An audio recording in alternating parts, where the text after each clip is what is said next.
I know we can't get sound next door, so just hang on. We're going to start.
Okay, good evening, everyone. It's 5:03, and we'll start our Health and Human Services Board meeting for October 21st. And I guess I will ask for a roll call, please.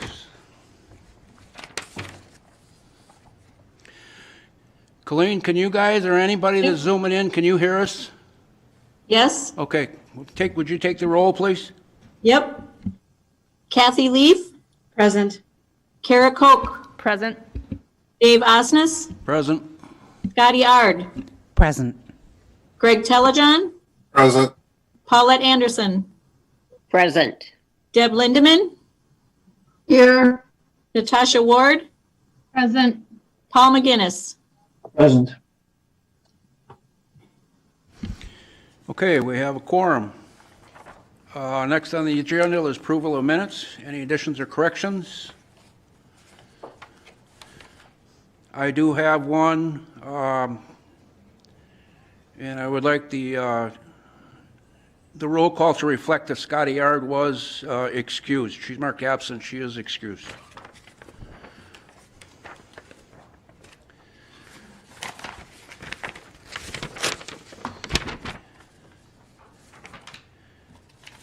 And to let board members know, item 2 on our business items, a presentation from Community Development. They've asked that we postpone this a month.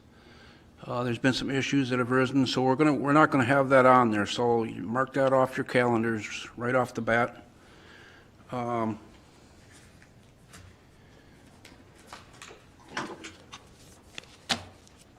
We'll go right into public comment, and the first one is from Sherry Lewis. I will allow 2 minutes for public comment and let everybody know up front, right from the get-go, I'm not going to cut public comment off tonight. Everybody's going to have a chance to speak, okay?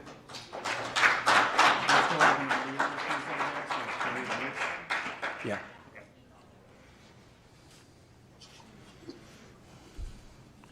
Welcome, Sherry.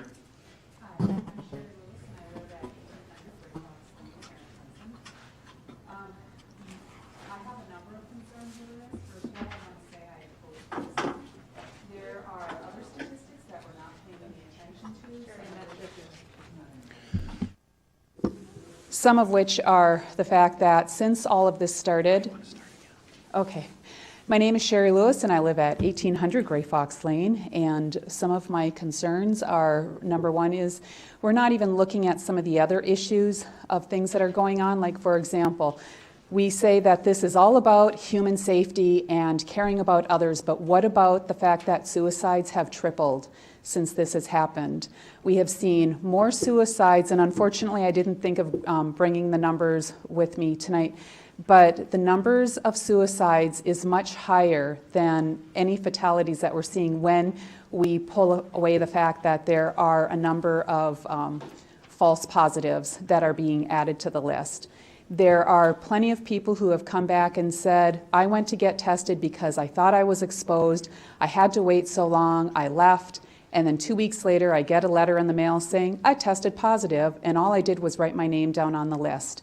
There is a lot of sloppiness that goes along with all of this, and yet we are trying to impose on the people in Hudson regulations that we don't even have really good statistics for, upon people who don't even want this, because they know that this is not what we're made to believe that it is. So I want it known that I do oppose this, and I do not believe that it is in the best interest of the people, that it is really a greater harm to the people than being in their best interest. Hold it on. Hold it on, please. Thank you. Yep. Next up will be Sarah Yakub online. Okay, and if we can hold on for a second. Out of respect right now, we are way over our limit right now for the folks that are in here. So that I would respectfully ask that nobody else come in right now unless somebody leaves. All right? And I appreciate that. And I know we're overflowing in the room next door as well. So please, out of respect to each other and everybody else, just be patient. Stacy. So online, Dave? Oh, I'm sorry. Go ahead, Ken. All right, so I have Sarah Yakub ready for her public comment. Okay. Go ahead. Thank you. Good evening, everyone. I want to thank the board and everyone here who is expressing their opinions. There is more that unites us than divides us. We are all members of this community who deeply love this community, and I would ask us all to, or urge us to stay rooted in that as we work through our differences. I am speaking tonight to support the ordinance. What it does is provide due process for law and order. We are in a war right now, and this pandemic, this virus is the enemy.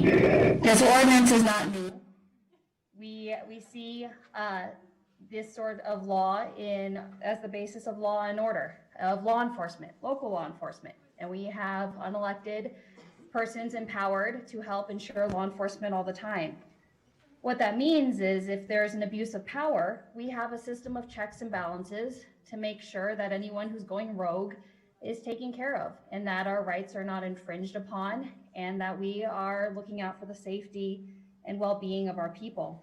As a mother, I can certainly understand and share in the desire to not have children recklessly and baselessly removed from their homes. I can think of no more horrifying scenario than somebody just willfully and maliciously taking children out of homes. But that's not what we have here. We are blessed to have good, hardworking people working for St. Croix County. Our public health officials, everybody involved, we have good people here.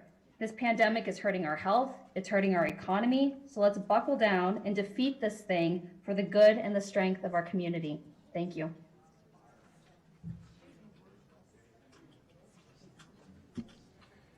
Stacy Kupka? Kupka? I'm probably butchering your last name, Stacy, and I apologize for that. She's in the other room. She might be in the, she's in the other room. Okay.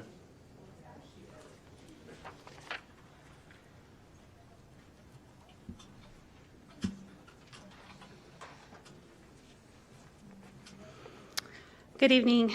My name is Stacy Kopka, and that's fine. And I reside here in Hudson. I just wanted to come and make a formal comment that I would like a formal written withdrawal of any future disease ordinance. Thank you. Thank you. Ken? Yep, next up online, we have Carrie Reese. Go ahead. Hi, this is Carrie Rice. I'm from Hudson, and I am speaking in favor of any movement that this group can make to help protect us against COVID-19. This is the worst public health crisis we've had in 100 years, and I was so moved by this. I started a petition last week. I did not try to make it prescriptive for you to say you need to do X, Y, or Z, because I'm assuming that all of you have access to the experts, and some of you are experts in public health. So instead, I put together this survey. I promoted it on my personal Facebook page and asked people to sign it and share it, and 371 people have. They are agreeing on this petition to ask you to adopt policies that address the COVID-19 public health crisis as soon as possible, that you pass an enforceable public health ordinance, and prioritize the input from experts over those that are misinformed. In my personal life, I've done some risk management in the past, and what I've always tried to do is prepare for the worst and hope for the best. And we are in the Midwest, we tend to do that when we watch the weather reports like we've had this week. We knew snow was coming and we prepared for it. That's the position that I think we need to put our public health people in, is to prepare for the worst rather than to hope for the best and deal with the consequences. So just ask that I respect the opinions of everyone. I know that not everyone will agree with this, but we have to come together here and recognize that we have many people here, and we can't even predict which ones might get horribly sick with this, have malingering effects from it, and even die, and put our health care and other providers at risk if this goes unchecked. So thank you, and that's the end of my comments. John Salmi? I wonder if he's next door, Adam. He should be able to hear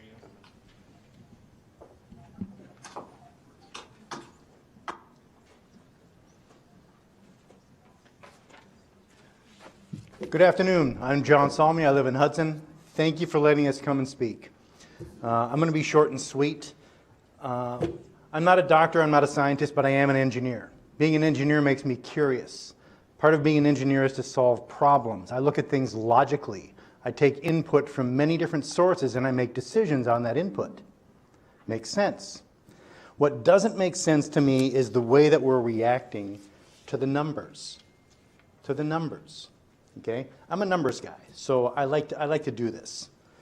As of this afternoon, the total number of COVID-19 tests in St. Croix County was 21,475. Total positive, 1,565. Total deaths, 10. Population of St. Croix County, 91,868. Mortality rate of St. Croix County, 0.01%. State of Wisconsin, total number of tests, 1,901,251. Total positives, 182,687. Total deaths, 1,681. Mortality rate of Wisconsin, 0.02%. I'm going to stop. United States, mortality, a lot of tests. Take that for granted. Mortality rate in the US, 0.06%. So What constitutes an emergency? Since Ferguson's report came out in March and threw everyone into a panic, we've been in a panic. The population of the globe has been in a panic. We were provided bad data, presented in a bad manner, and since that point, it seems like this campaign of misinformation and fear has been pushed down on everyone. So with that said, okay, that's the hard stuff. I personally stand in opposition to this, to anything having to do with let's put a health officer in place who can do whatever they want. Thanks for letting me speak.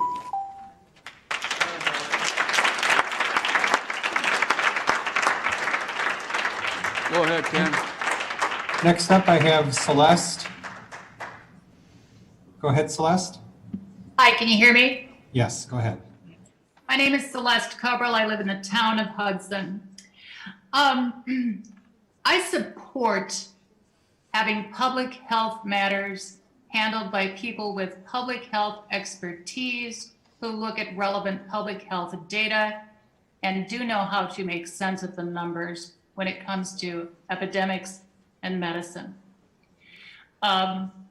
We can look at someone like Dr. Michael Osterholm, who's the director of the Center for Infectious Disease Research and Policy at the University of Minnesota, who said on Sunday, the next 6 to 12 weeks are going to be the darkest of the entire pandemic.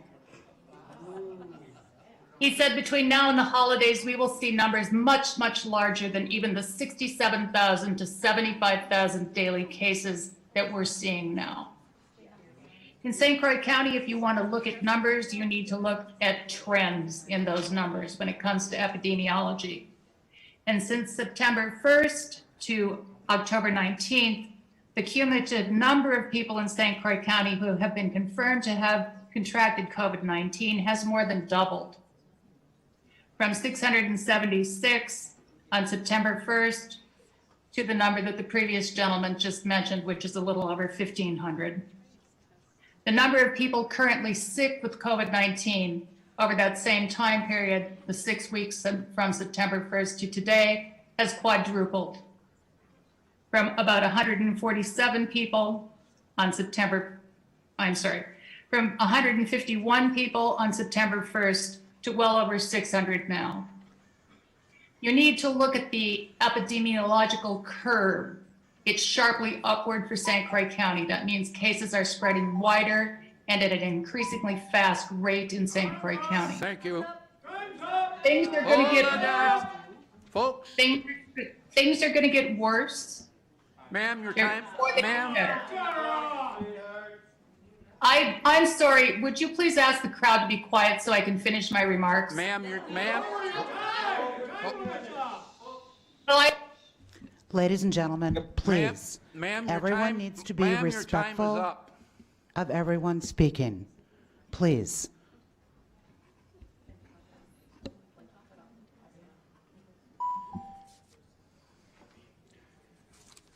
Charlene Stoddard.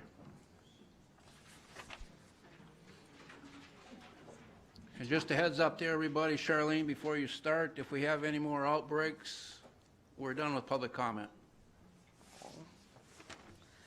My name is Charlene Stoddard. I live in Roberts. I've spoken before in opposition. I am here again to just say a couple of things. I have a local provider who studied in China. She has told me in the past, and she tells me more and more every time I see her, how the time that we're living in reminds her of those days that she was living there and studying abroad. So if that doesn't scare you, I don't know what's going to. Furthermore, I would just like to state that I think the majority of the people I know, interact with on a daily basis, would rather live free than live in fear, because as we've mentioned, humans need touch. Elderly are dying in the nursing home. We are calling for a formal written withdrawal of this ordinance. Thank you for your time.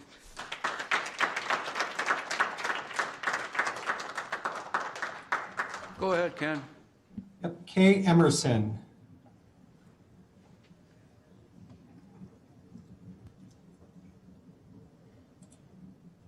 Can you hear me? Yes, go ahead now. Hi, Hi, my name is Kristen Emerson, and I live in Hudson. I thought I heard you say at the beginning that you weren't going to cut people off on their time, so I'm confused as to why you cut Celeste off. I know there was a lot going on back there, but I would appreciate if you would let Celeste finish her comment. And now I'm going to start. I speak in support of a mask ordinance that can be supported and monitored by the St. Croix County Health Department.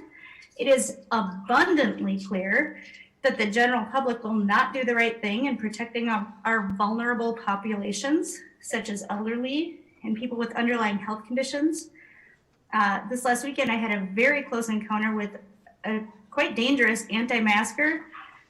I actually have footage of him refusing to wear a mask and shouting inaccurate information less than a foot from people's faces, and I could see his spit flying in people's faces. I asked him to wear a mask multiple times, and he refused because he said it's not the law. What he really meant is that no one is enforcing the statewide ordinance, so he's free to act in a childish and dangerous manner. This is absolutely unacceptable for Hudson. This is not okay. Absolutely not okay. Please allow our educated health department to enforce an ordinance that protects our vulnerable citizens from people who choose not to believe in science or who choose to take statistics and skew them in a way that makes zero sense. I mean, if you want to talk about statistics, and if you also want to talk about suicide, you know, how many people have died from suicide in St. Croix County, as opposed to how many people have died from COVID in the last year? I'm finished. Thank you very much. Okay, thank you. And I will remind the folks on Zoom, as I let folks know here in person, you've got 2 minutes, and then we're done. When I made the comment, we're not going to cut you off, I meant everyone will have the opportunity to speak. But you will each have 2 minutes, and that goes for the folks here live and for the folks on Zoom. And with that, Crystal Rangard.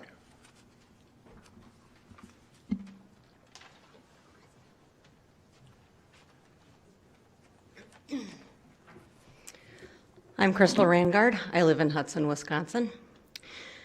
And I'm just going to tell a little personal story here. I want to give a voice to a group of people that are dying because of COVID. They are not dying from COVID. They are dying because of all the unjust restrictions and mandates. They are dying from depression, from loneliness, and they are giving up. I'm talking about our parents and our grandparents, our loved ones, who are prisoners in nursing homes and long-term care facilities. These people are not even allowed to have their basic human needs met. My Aunt Cheryl passed away recently. She was a resident at one of these places. Aunt Cheryl, she smiled a lot and tried to talk as much as she was able. My uncle went to visit her every day for hours on end. We paid many visits ourselves. She would cry every time we left. She even hugged my dad once and said, "Don't forget me." We didn't forget her. The people who pass and support these mandates forgot her. The people who are supposed to be doing what's right forgot her. During the lockdown, there was no contact with her for weeks. Her health quickly declined. She needed her family. Eventually, we could visit, but only through a window, just like prison. This went on for weeks. Then we heard Aunt Cheryl stopped eating. It didn't take long after that. She died alone. She died like this because of the lockdown and the isolation she was forced into. Now, imagine yourself locked in a little room. No contact with anyone for weeks. No compassion. Imagine a healthcare officer is the one who decided this was your fate. It won't matter to them who you are, even if you're not sick. Doesn't matter your situation. Your best interest doesn't matter because you are a number. I oppose this.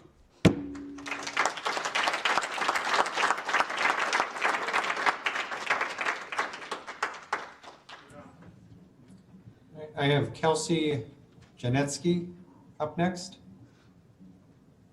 Go ahead, Kelsey. Thank you. My name is Kelsey Janetsky. I live in downtown Hudson. Thank you for the time. If our government continues to act against the best recommendations and advice of those who are on the ground researching and treating this disease, we've clearly elected the wrong officials. The job of our elected officials is to act in the best interest of our community. The CDC published a report yesterday that said, quote, overall, an estimated 299,028 excess deaths have occurred in the United States from January through October 3rd, 2020, with 2/3 of these being attributed to COVID-19. The assertion, end quote. The assertion that just as many people have died this year as any other year is simply false and has been proven wrong by some of our nation's most reputable scientists. The assertion that deaths are the only thing that matter here is also abhorrent. The lingering effects of this have been listed as both respiratory and neurological, and we simply don't know the long-term meaning of this. Wisconsin is an embarrassment. We're making a fool of ourselves and by ignoring the obvious. We have easy ways to make a difference here and we're being willfully ignorant. At some point, there's only so many nurses and beds here. It doesn't take much, and the reality is that there are very few in our county. The threshold is too low, and it's easy to overwhelm our system. We can't afford to be foolish with people's lives, and a mask is simply not a lockdown. I expect our community to take care of each other with simple, easy to follow steps. Thank you.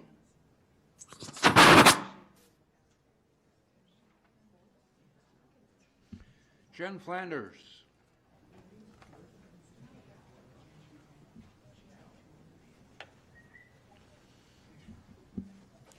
I'd appreciate it if you don't start the time until I've given you my information, personal information, that is. Jen Flanders, 265 320th Street in Wilson. Dr. McGinnis has stated that it's our responsibility to ensure the health of our neighbors. No, it is not. If this were true, we would all be responsible for Scotty smoking and her Coca-Cola habit. That is on her. She gets to decide if she wants to stop smoking and protect herself from developing a respiratory disease such as emphysema or COPD. Are you her doctor? You don't get to make anyone do anything, McGinnis. Your job is to advise, that is all. It is the responsibility of the patient to decide if they will take your advice. So why are you not advising that patients start on HCQ at the onset of symptoms? Why aren't you suggesting that people are eating more of a raw foods diet, and at least make sure that greens and raw vegetables are widely available, and perhaps ways that the elderly and immune deficient are receiving them? Why aren't you suggesting that people are taking vitamin D, C, and A, or zinc, or B complex? Why aren't you making suggestions that our local doctors are stocked on budesonide, Pulmicort, chlorantraniliprole, Rocephin, azithromycin, etc.? Why, instead of prophylactic treatments, are you suggesting actions that are not even medical advice? Masks are not medical devices. Social distancing is not a medical practice. You are giving false advice. COVID is not a pandemic anymore. Cases are not indicative of a pandemic. You are participating in fear-mongering and spreading propaganda, not sound medical advice. You have violated your Hippocratic oath. Shame on you. I am asking this board to make a formal, written, permanent withdrawal of this and any similar ordinance. And also, I am asking, no demanding, that Paul McGinnis be removed as the medical consult to the St. Croix County HHS Board, HHS Communicable Disease Subcommittee, and the St. Croix County Board of Supervisors. And that Scott Cox be removed as corp counsel for the aforementioned agencies as he is promoting a socialist agenda. There is no pandemic of COVID. It is a pandemic of corruption. It is a pandemic of hysteria. We have nothing to fear but fear itself.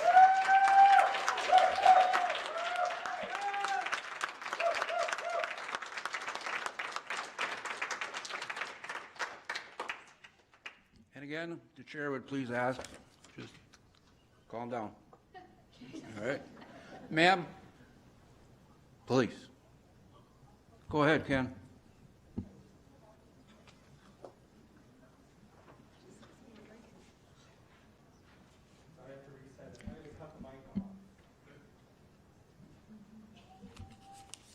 We'll go on to Cindy Scovis.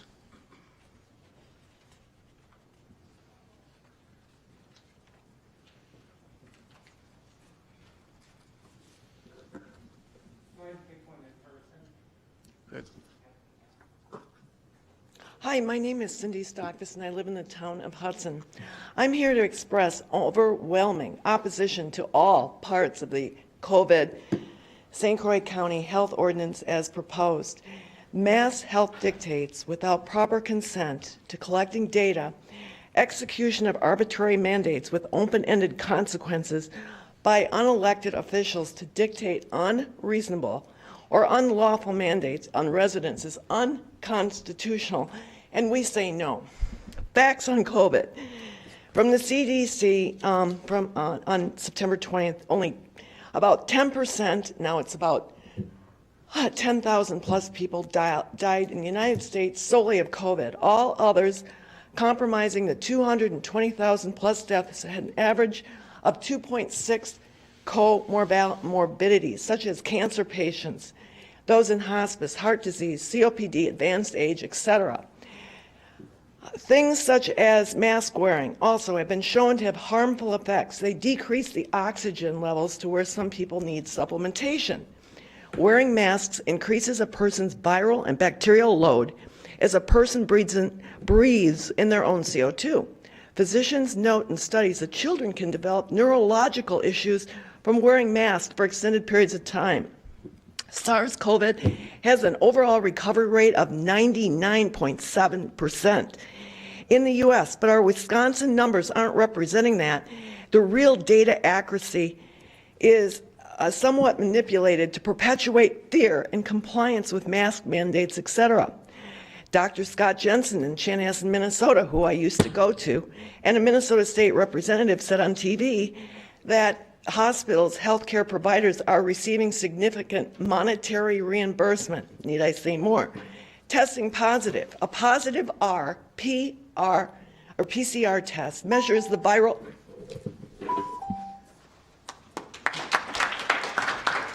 All right, so I have Reed up next for online comment. I only have 3 more after that in line. Okay, thank you.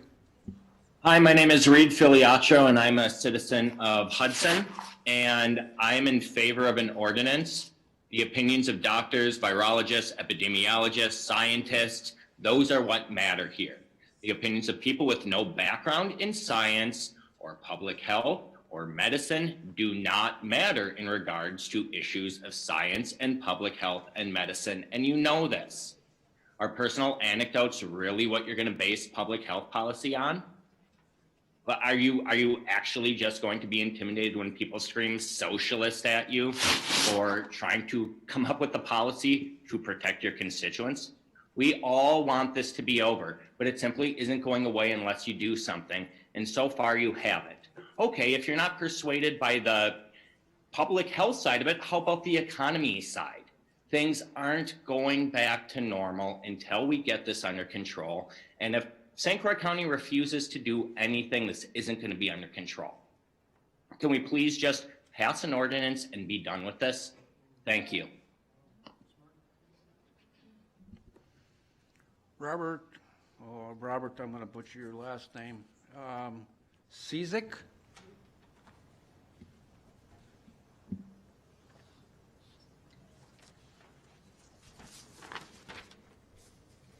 My name's Robert Cizik. I'm from North Hudson.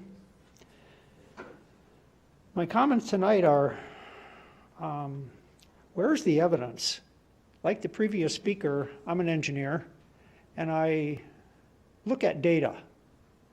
The data tells me that there's really not much of a threat here from COVID. He mentioned the 10 deaths in St. Croix County. I agree. And there's other statistics here that make a valid case for a lack of evidence. A paper published October 14, 2020 by Dr. J. Bhattacharya, a medical health professor at Stanford University, and his colleagues from Harvard and Oxford, along with 34,000 medical scientists and doctors, signed the Great Barrington Declaration, which expressed grave concerns about the damaging physical and mental health impacts of the prevailing COVID-19 policies. He said government lockdown strategy doesn't fit with what the science is telling us, and the fact that is leading substantial collateral harm. The declaration declares a bunch of stuff here, and I did a lot of research on that, and I don't know if I have enough time to go through it. I guess I don't. But as the science reveals, people's immune systems are very capable of warding off this disease. Therefore, another layer of government oversight to control this virus is not necessary and will undoubtedly cause more harm than good. I propose trashing this communicable disease ordinance because it violates common sense. The scientific evidence supporting COVID-19 is a reason not to establish this ordinance. The evidence to establish this ordinance just doesn't exist. Thank you.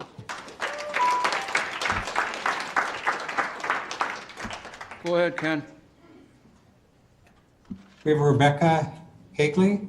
Go ahead, Rebecca. Hi, my name is Rebecca Hagel. I'm a resident of the city of Hudson.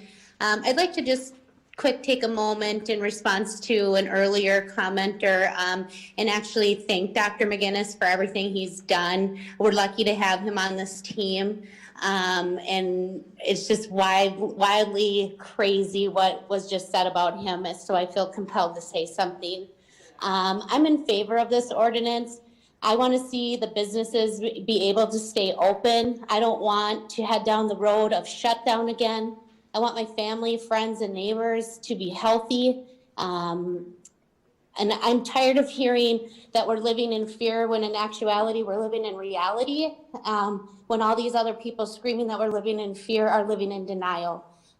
So please pass this ordinance. Do the right thing. And that's all I have to say.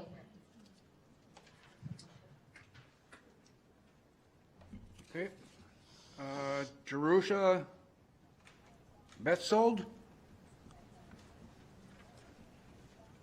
I'm sorry if I butchered your name, young lady. That's fine. Okay.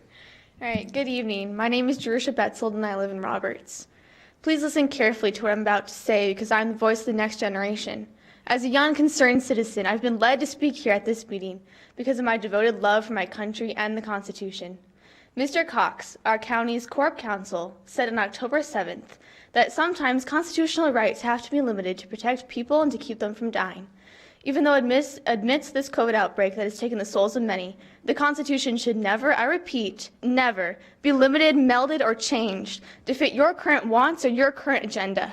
For if this occurs, our very liberties and rights will be taken away. Abraham Lincoln once said, "Don't interfere with anything in the Constitution that must be maintained, for it is the only safeguard of our liberties." I'm not only concerned about the ordinance the subcommittee wants to pass, but also to our elected officials who currently by their actions and words are not upholding the Constitution.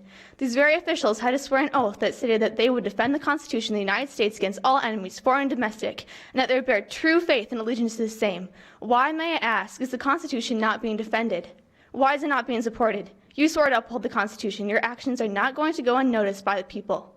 Abraham Lincoln also said that we, the people, are the rightful masters of both Congress and the courts, not to overthrow the Constitution, but to overthrow the men who pervert the Constitution. We, the people, have the right to assemble today to continue just that and so much more. For the power of the people is much stronger than the people in power. If we grasp our patriotism and freedom, I truly believe that we can direct our nation back to what our founding fathers created it to be. Don't wait for tomorrow to begin this fight. Start today. For if not, our freedom, our rights, our Constitution, and the sole purpose of America, when it was founded in 1776, will be in jeopardy.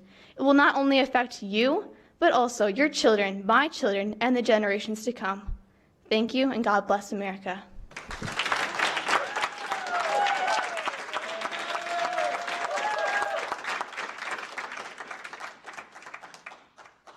All right, up next we have online Brandon. We'll leave it at that. Go ahead, Brandon.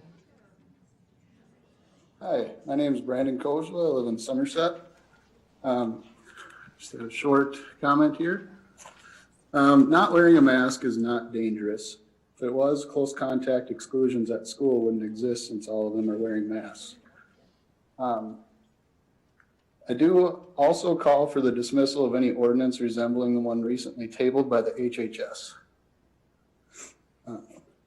If you want, If you want to wear an N95 to, quote, protect yourself, then do it. Leave the rest of us alone. As you can see, we will not comply to a tyrannical ordinance anyway. In closing, I would also like to publicly recommend dismissal of Scott Cox as legal counsel. In contrast to his opinions, no ordinance is more important than our Constitution. Thank you.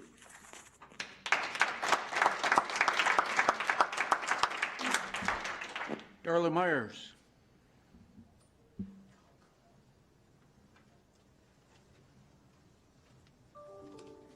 May I ask Ken if the chair of the town of St. Joseph is online? What name are you looking for? Teresa Johnson. I do not see that name, no. Okay. I'm here as a private citizen and not as a representative of the town of St. Joseph. Last night, the town of St. Joseph unanimously passed resolution number 2020-10 in opposition to the St. Croix County, Wisconsin proposed communicable disease ordinance. It states, whereas we, the people of the town of St. Joseph Board of Supervisors, St. Croix County, Wisconsin, as duly elected representatives of the people of the town of St. Joseph, oppose the proposed St. Croix County, Wisconsin communicable disease ordinance for potential violations of the Constitution of the United States. And whereas the St. Croix County Health and Human Services Board Committee and the Health and Human Services Public Health Communications Subcommittee survey respondents overwhelmingly disapprove of the proposed communicable disease ordinance.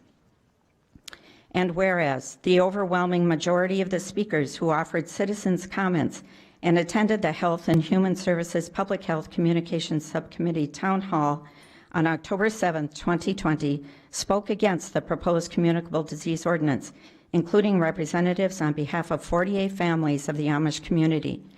And whereas the St. Croix County Board and all enforcement committees and staff could potentially be personally legally liable, as stated in Title 18 U.S.C. Section 242, deprivation of rights under color of law.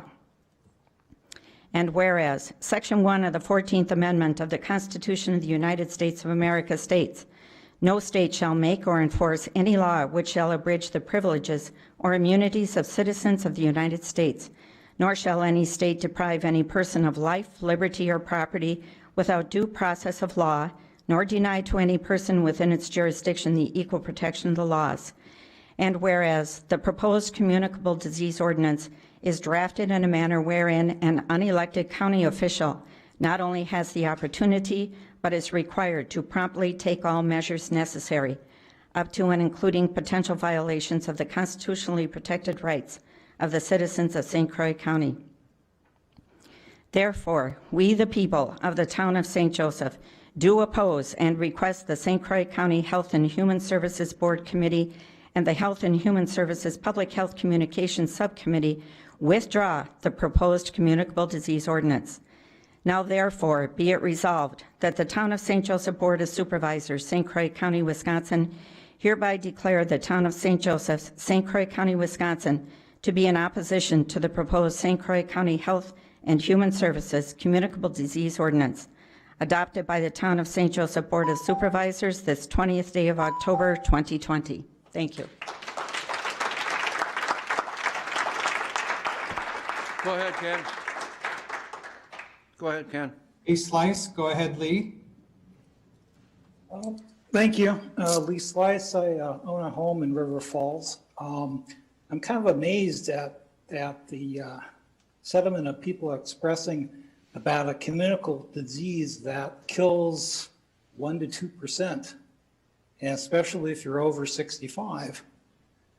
I don't understand the reluctance and the bile about a simple procedure of wearing a mask. It's not that big a deal. And if you look at the 2018 pandemic as the model, they didn't have vaccines back then, but they did pretty much the same sort of thing. They had masks and social distancing. And communities that didn't follow or didn't take it seriously took a longer time to recover economically than communities that actually did take it seriously and took steps. Studies have been done showing this. So if you want to get back to normal life, wear a stupid mask. It's not that big an ask. I think the ordinance is correct. Thank you.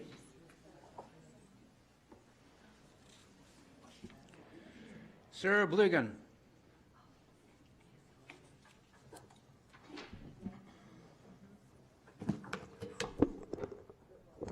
Hello. My name is Sarah Blagan. I am a registered voter in St. Croix County, and I exercise my right. I would like a formal written withdrawal of any draft of the Communicable Disease Ordinance. Board members, these are some questions that I have asked, and I think that you should also be asking the same information from your medical advisor. Number one, what is the case fatality rate, or CFR, which is the threshold for declaring a communicable disease emergency? What's the limit? Number two, what is the crude mortality rate, which is the threshold for declaring a communicable disease emergency? What are your sources? Have they been provided? We are constantly asked to provide our sources, represent ourselves and our science, and prove where we're getting our information. What is Dr. McGinnis doing? What has he shared with you? How does Dr. McGinnis make these analyses available to other board members or members of the community? So where are they posted? Where can we see this analysis? Where can we read the information, question it, find counter information? Where is this public information? Because I cannot find it on your website. And finally, I would like to just state, Paul McGinnis is not my doctor.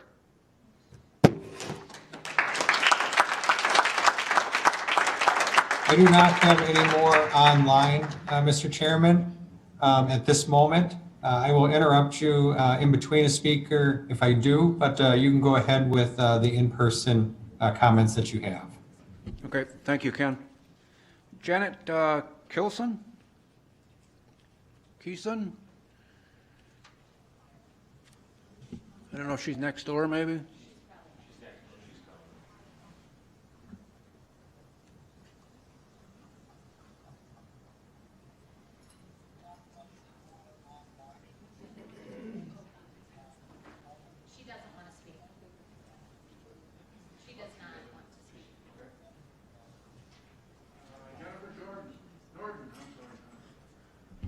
Jennifer Norden?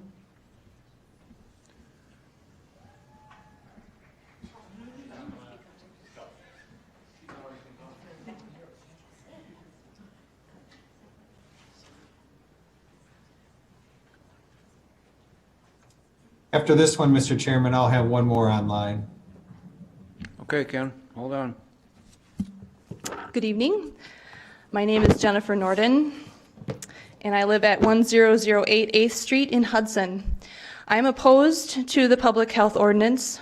Lots of people here are giving lots of reasons, which I agree with.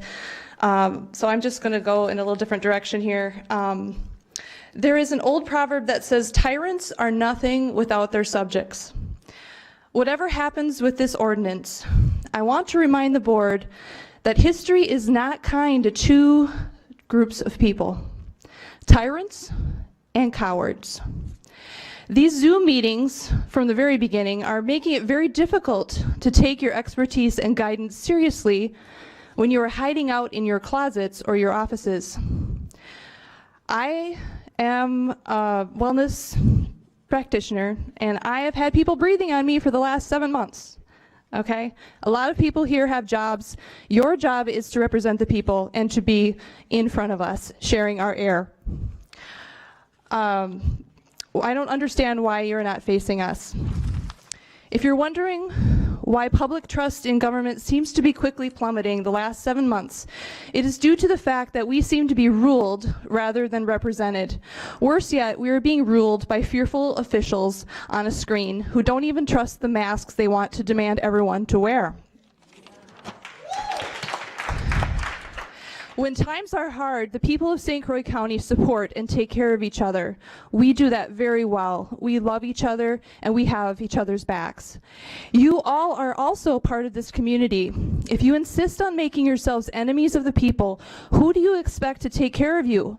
What about the care of your grandparents, your children, your grandkids? If your allegiance is to the CDC, Dr. Fauci, or the World Health Organization, will they take care of you when life gets hard?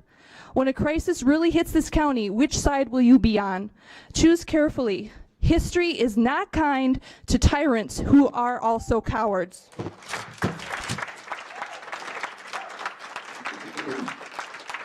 Go ahead, Ken. Yep. Up next is Bischoff. Go ahead. Hi, can you hear me? Yes, go ahead.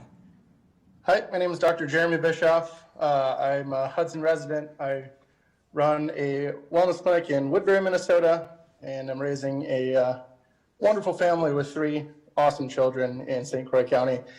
I'm opposed to this communicable disease ordinance. Just referencing the person who talked about the flu pandemic, masks are actually shown to be ineffective. In fact, there's a paper from one Dr. Anthony Fauci dated 2008 that talked specifically about the ineffectivity of masks spreading viral airborne communicable disease. So the overwhelming evidence does not support that. I would also like to volunteer to be an adjunct to the board if there is any future need for maybe a few different points of view to be added to the Health and Human Services Board. Thanks.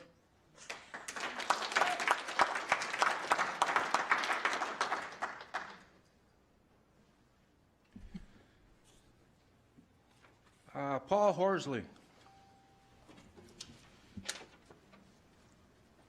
Good evening. My name is Paul Horsley. I'm a resident of Hudson. Thank you for being here. And thank you for being here online. I wish you were here in person. You could get a real sense of what's going on.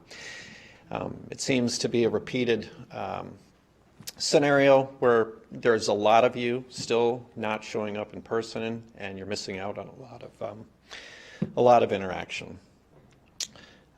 Certainly, if you were concerned about the issue, you could wear a mask and have that social distancing also. I would submit to you that there's a lot of people here. There's a lot of people outside. They're very concerned about their freedom. And I assure you, without a doubt, all of you, that this is only going to grow and grow and grow. This is an issue about our personal freedoms. You guys were installed in your position to do a couple of things. One is to address whatever issue is in front of you. The other one is to hold public comment and to listen to your constituents. That's the most important thing that you have to do. You're here to listen to us. And I would say, by the look on everybody's face here, and those outside, and those that have been here in the past, and I've been here many times, that there's an overwhelming wave of people who don't want what you're about to discuss. You need to really dwell on that. The numbers that these 2 engineers spoke of tonight, I mean, what else are you going to go off of? You're getting conflicting information from the CDC, Fauci, and the like. Even probably from the information that you have internally is conflicting with current data. And the data just keeps descending. The numbers that you hear online and on the news increase because the testing's increasing. That's it. The numbers are going down. Thank you.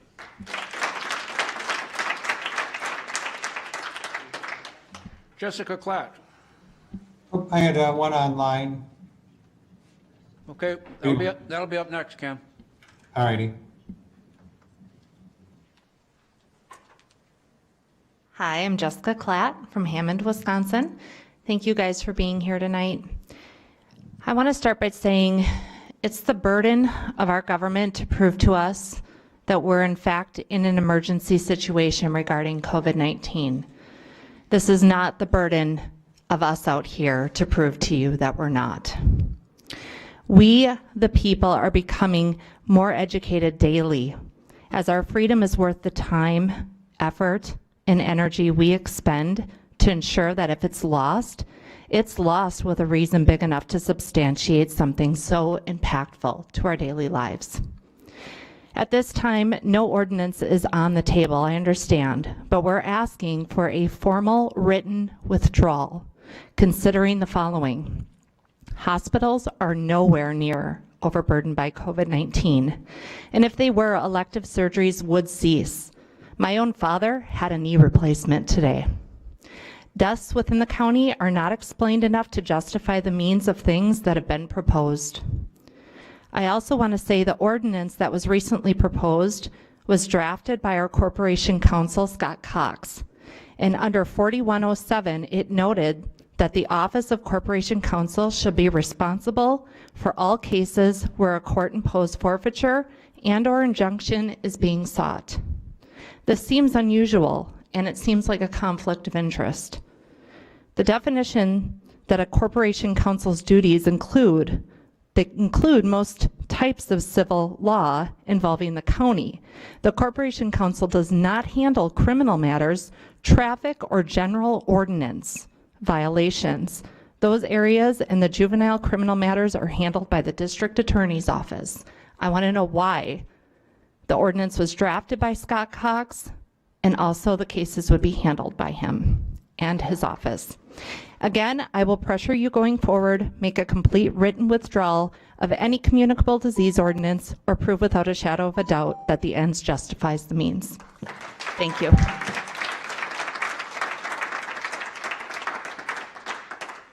Go ahead, Ken. All right, we have 734956.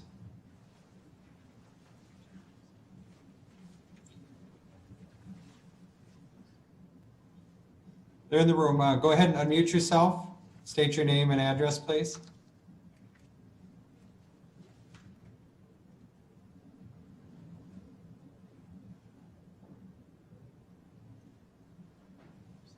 Yeah, I believe they're having technical difficulties. I'm gonna go on one more, Ken, and we'll try it right after our next individual, if that's okay. Okay. Okay. Ed Hagan.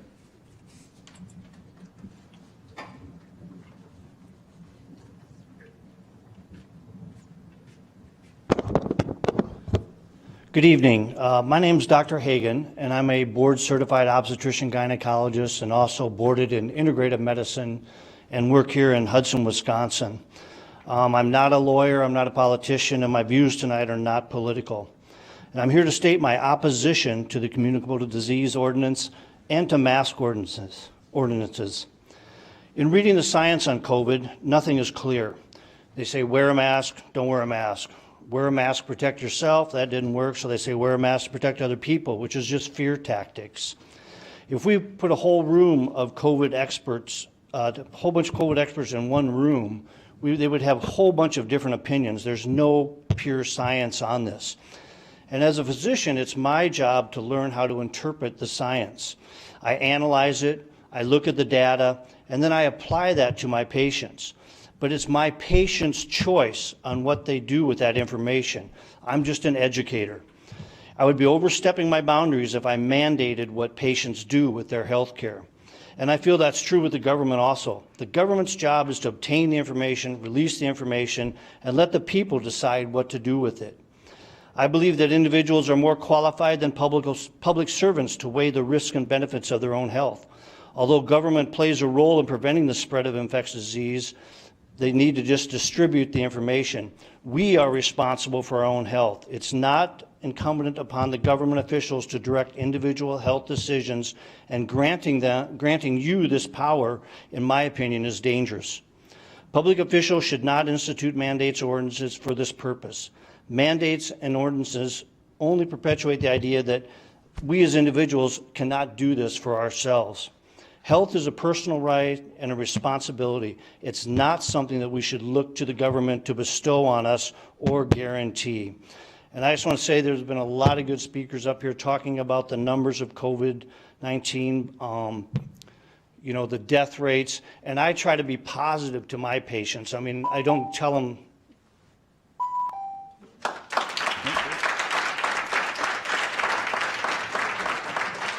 right, number 7, this is your last chance. This is Deborah Monican from North Hudson, Wisconsin. Go ahead, Deborah. I am a retired nurse practitioner. In my experience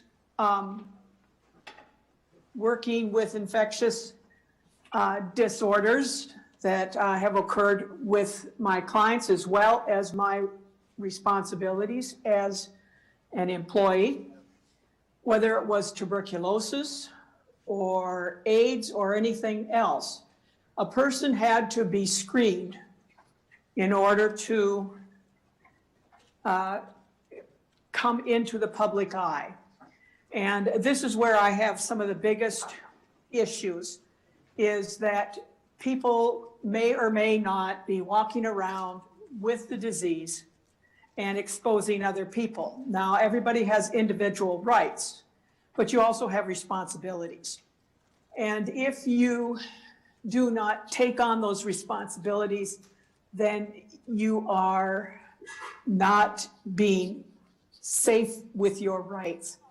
I don't think you have the right to infect other people. And as an older person in the community, I am offended by the fact that you would even question this, because of the fact that this has been something that public health has managed for us with many different diseases over time. You test, you isolate, and you track. And that's the way we contain the disease. I disagree. The most recent CDC guidelines say that masks do work. In fact, they say that they work almost as well or better than the vaccinations that we may be able to procure in the future. Thank you very much. Michelle Dennison?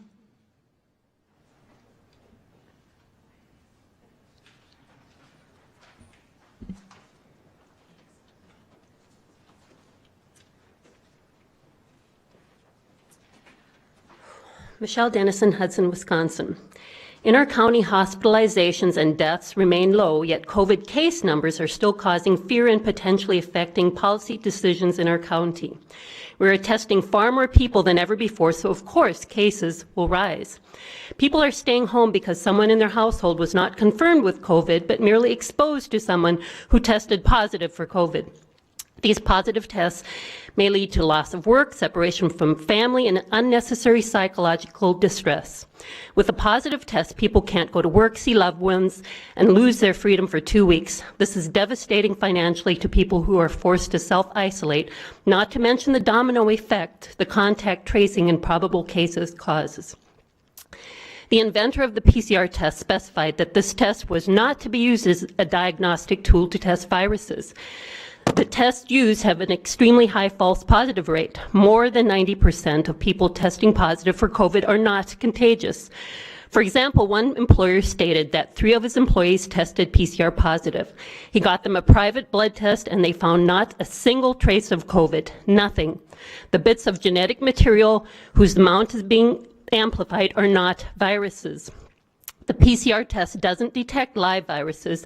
At best, it detects their remains.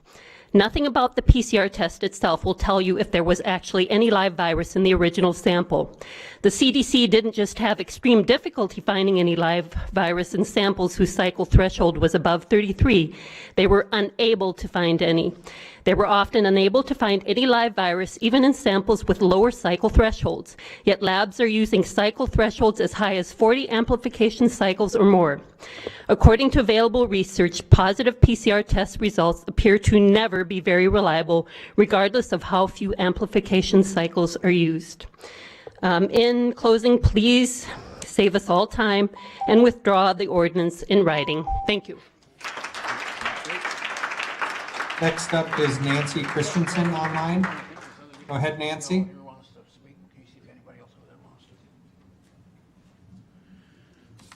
Hi, my name is Nancy Christensen. I live in Hudson. And I am for the ordinance because I believe that masks do prove that it is helping the curve. There's proof everywhere that the masks, the reason that the numbers are high, but they could be more under control if everybody wears a mask. I walk into County Market with a mask and I see people not wearing masks and I see older people with masks. It's very frustrating and very scary for the elderly. I was in the post office the other day and a young woman wasn't wearing a mask, but behind me was a woman with her disabled son and he was wearing a mask, and an elderly man in front of this woman was wearing a mask. And I just find it really bizarre that people are questioning it and saying that it's about freedom, because it's a freedom to stay healthy, freedom to worry, to care about other people. This is very frustrating that people aren't wearing masks. I call Wisconsin the Wild West. People are doing whatever they want, and I know that the people who are against masks are not going to listen, but it just makes no sense at all. If you want businesses to stay open, and you want employers to benefit it with the economy, then wear a mask. That's all I have to say. Laura Gerard. I think she just dropped her comment off. Okay.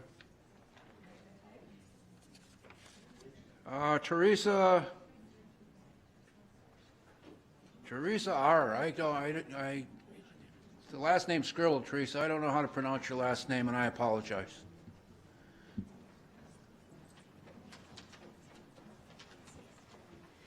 My name's Teresa Romo, and I'm from Wilson, Wisconsin. I'd like to just say that nobody's ever brought up South Dakota or Switzerland, who trusted their people to have common sense. I also like to say that even on the boxes of masks, like the guy called a stupid mask, which he's right in saying that, it says that they do not prevent communicable disease. There's enough evidence that they don't, and they take off the frontline doctors off YouTube so that nobody can share the information of other doctors. So what they're saying is basically we have to believe their doctors instead of doing our own research and believing doctors such as the ones that were here. You get to pick your doctors, but now they're trying to tell us who we have to believe as far as masks and doctors. And the deaths, I hear people who died of a motorcycle accident and they put it down as COVID because the hospitals get money. And nobody ever talks about, all these tests. Some people have mild symptoms like the cold and the flu, but nobody's really had the cold and flu this past year. That's because everybody's got COVID, but nobody's dying. Not very many people are dying, and if they are dying, they're putting deaths down if they died of a heart attack, COVID, because the hospitals get money. If somebody dies of a motorcycle accident, they put down COVID because the hospitals get money. That's fact. That's true. And nobody ever talks about Regeneron. Our own president gets up and says, hey, we got Regeneron. Why aren't we just getting Regeneron? Why can't the people have Regeneron?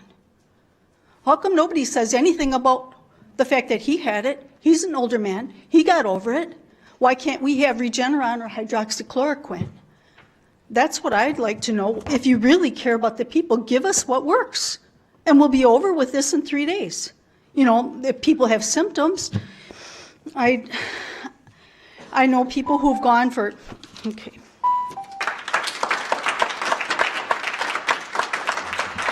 Online, we have Hillary Campbell. Go ahead, Hillary. Hi, can you hear me? Yes. Okay, good. So Hillary Campbell, I live in River Falls. I have been a nurse for 8.5 years. I worked through the last surge within the cities in critical care. So I understand how this virus can affect people. I've heard a lot about masks in the ordinance tonight. This ordinance, the wording in it far overreached masking.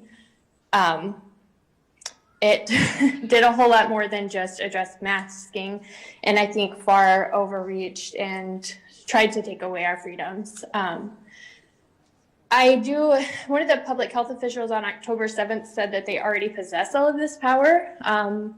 So I never got to ask the question because the commenting was shut off, but why do you need a mandate if you already have that power? What is your goal here? That's all I have. Thank you.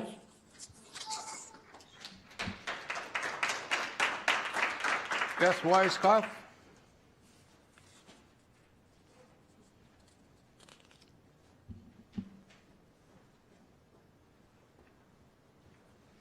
My name is Beth Weiskopf, and I live in Hudson, Wisconsin, and thank you for letting us speak tonight. I have 3 kids in elementary through high school here in Hudson, and they are required to wear masks 8 hours a day. One played high school soccer and was required to wear one outside while playing. I worry about their health and what the lasting health effects this will have on them. Nobody knows. There aren't studies to say what wearing masks for 8 hours a day are going to do. I worry about how our kids' social and mental health will be affected by masks, not being able to socialize with their friends like we all did. I see kids who are scared to even get close to other people. This is not normal for a human being. Suicide rates are up among adolescents. This worries me more than them contracting COVID. They've been sick before, and as a mother, I cared for them till they were healthy. And most of the time, if it was a virus, we were just told to go home, rest, drink fluids, and wait it out. This ordinance is way more than just wearing a mask, and a stupid mask, as one speaker previously said. It is about violating our constitutional rights, should the health officer seem and deem necessary. I am opposed to this ordinance, and I am requesting a written, formal withdrawal of all forms of this draft. Thank you.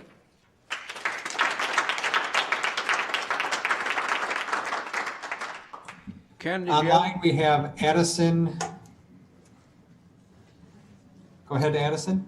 I'm Addison. I live in Hudson. Thank you for your service and your time.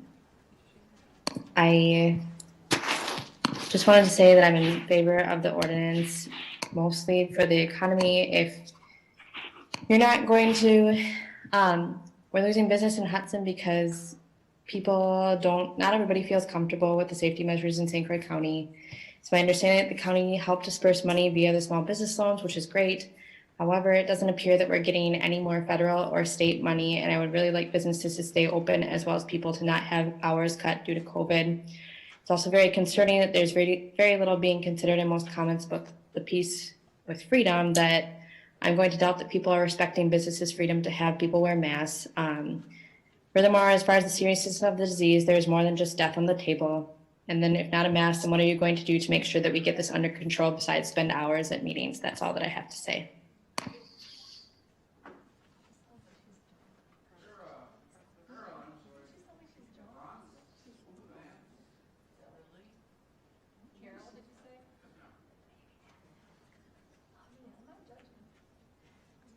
Hi, I'm Carol Ivance. I live in Hudson. And I know several of these people have brought up freedom, and they think that freedom is having a nanny state and having the government tell us what to do. I'm sorry, that's not my idea of freedom. I believe when we were all in school, we used to end the Pledge of Allegiance with "and liberty and justice for all." Liberty means we can be personally responsible and make our own decisions, obviously responsible decisions, which I believe most adults do. And there's always going to be a few people who don't make responsible decisions, but whether you have a health officer or not, that's going to happen, because some people just, I don't know, that's human nature. So I would request that our freedoms are left intact, and that you make the assumption that a majority of people are responsible enough to figure out how to deal with a virus, and we all can look at the statistics. I forgot to say I'm a retired registered nurse, so I'm quite aware of how we deal with infectious disease, or how we should deal with infectious disease. And people used to have chickenpox parties, and their kids got the chickenpox, they got over it, they were fine. That's called herd immunity, which we don't seem to have any any idea about herd immunity anymore. It's like, stay in your house. You can't do this, you can't do that. And that's not freedom, that's not justice, and it's not helping anything. We would have been over COVID so long ago. It's just like a regular flu season, except that now it's been dragged out. And like many people have pointed out, the numbers are dropping. So now they keep telling us about the test results to try and keep scaring us. And scare tactics obviously work on some people, but if you don't watch the news 24/7 and get brainwashed, they shouldn't. Thank you.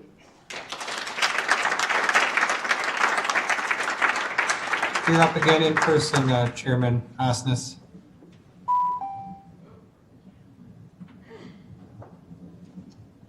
Anybody else, Ken? No, I do not have a current one online, so go ahead in person. Okay. Lisa Buckle.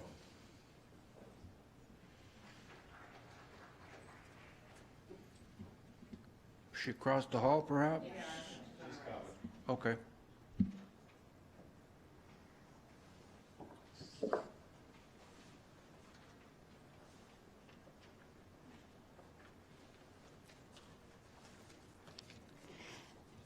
Thank you for being here, and those of you on Zoom. My name is Lisa Buckle, and I'm from North Hudson. Because of the likelihood of, again, bringing a communicable disease ordinance through this county board, I'd like to speak on the COVID issues facing St. Croix County.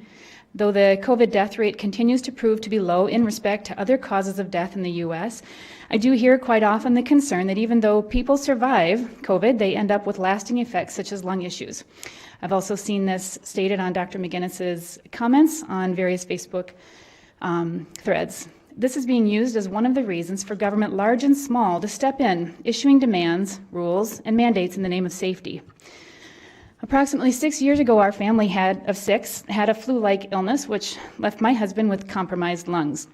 While the rest of us recovered from the coughing and fatigue, he was left with pneumonia, which he treated with antibiotics.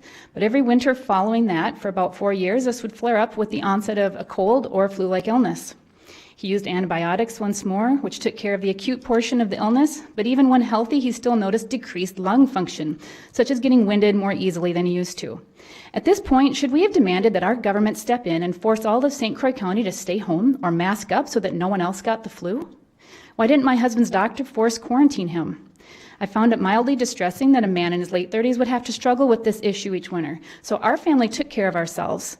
In the past few years, we've been working on my husband's lungs using natural methods to heal and strengthen his lungs so he doesn't have a future filled with this annoyance. People have side effects of communicable diseases. This is human life. This is nothing new. If there is a new illness that comes to us in our nation, our healthcare providers and public health should educate us on it with unbiased facts. Even make recommendations based on those facts, but never should there be local government stepping in and short-circuiting our own rights and abilities to take care of ourselves. I oppose this board setting aside the Constitution. It is not your job to save us from ourselves. I would like to see a formally written withdrawal of any communicable disease ordinance. Let us take care of our families ourselves.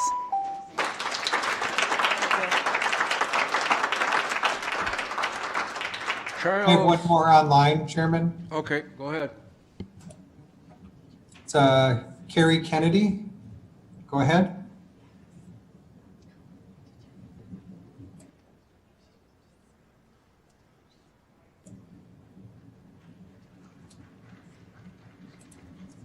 Carrie, can you unmute your line? Yeah, thanks. Can you hear me? Yes, we can. All right. Yes, I would just like to say thank you for taking my call, and I would like to speak in favor of this ordinance. I would like to get back to supporting local businesses. I'm not at all comfortable supporting our businesses here right now because of the actions of the few who refuse to care for their neighbors. There are too many in my inner family and friend circle who are vulnerable to this virus. Voluntary compliance of masking and social distancing is obviously not working. Our hospitals will soon be overrun and unable to help anyone who needs care. This includes your friends, family, and constituents if this isn't controlled. We understand that you have seen much protesting and calling out in a negative and frankly misinformed way by the loud anti-mask and anti-science crowd, but because they are loud and in your face in a way that threatens the health of others around them, you may believe that they are the only ones who care about any health ordinances about which you are giving consideration. It just so happens there is a very large group of people who care about protecting our fellow citizens, and we would like to see you step up and take a leadership role in this pandemic.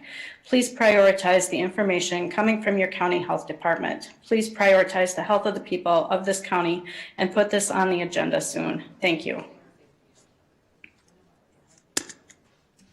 Charles Hokanson?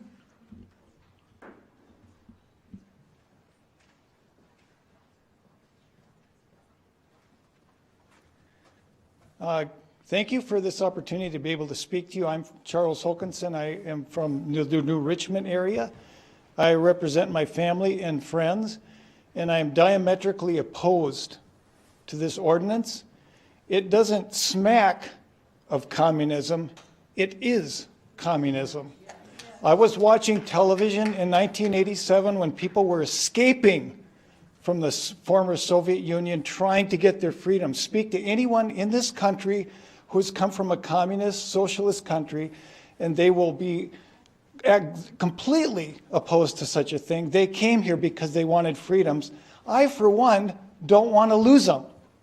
And that's what this ordinance smacks of. Furthermore, I am a firm believer in God, and I'm utterly convinced that all of us will stand someday before the great white throne judgment. You guys might be able to sneak by this, you might be able to sneak by us, but someday we are all going to stand before him and give an account for what we have done. And that's something that we're not going to escape. Maybe you don't believe in God. There is a God, he is real, and we all will give an account to him, which will have eternal ramifications. What happens here in this life, our life is but a shadow, it's a mist that's here and gone. What happens in eternity is huge, and we will stand before God, and I challenge you and appeal to you to think about what it's going to mean to stand before our great Creator and give an account for what we've done while we were here on this earth. Please take any form of this off in a written document. I am completely opposed to it, and the reflection of the people here in present, I think, communicate that very well. Thank you very much. Go ahead with another in-person one, Chairman Osnes. Okay, go ahead, Ken. No, I do not have one currently lined up online, so you can take another in-person. Rachel McCardle.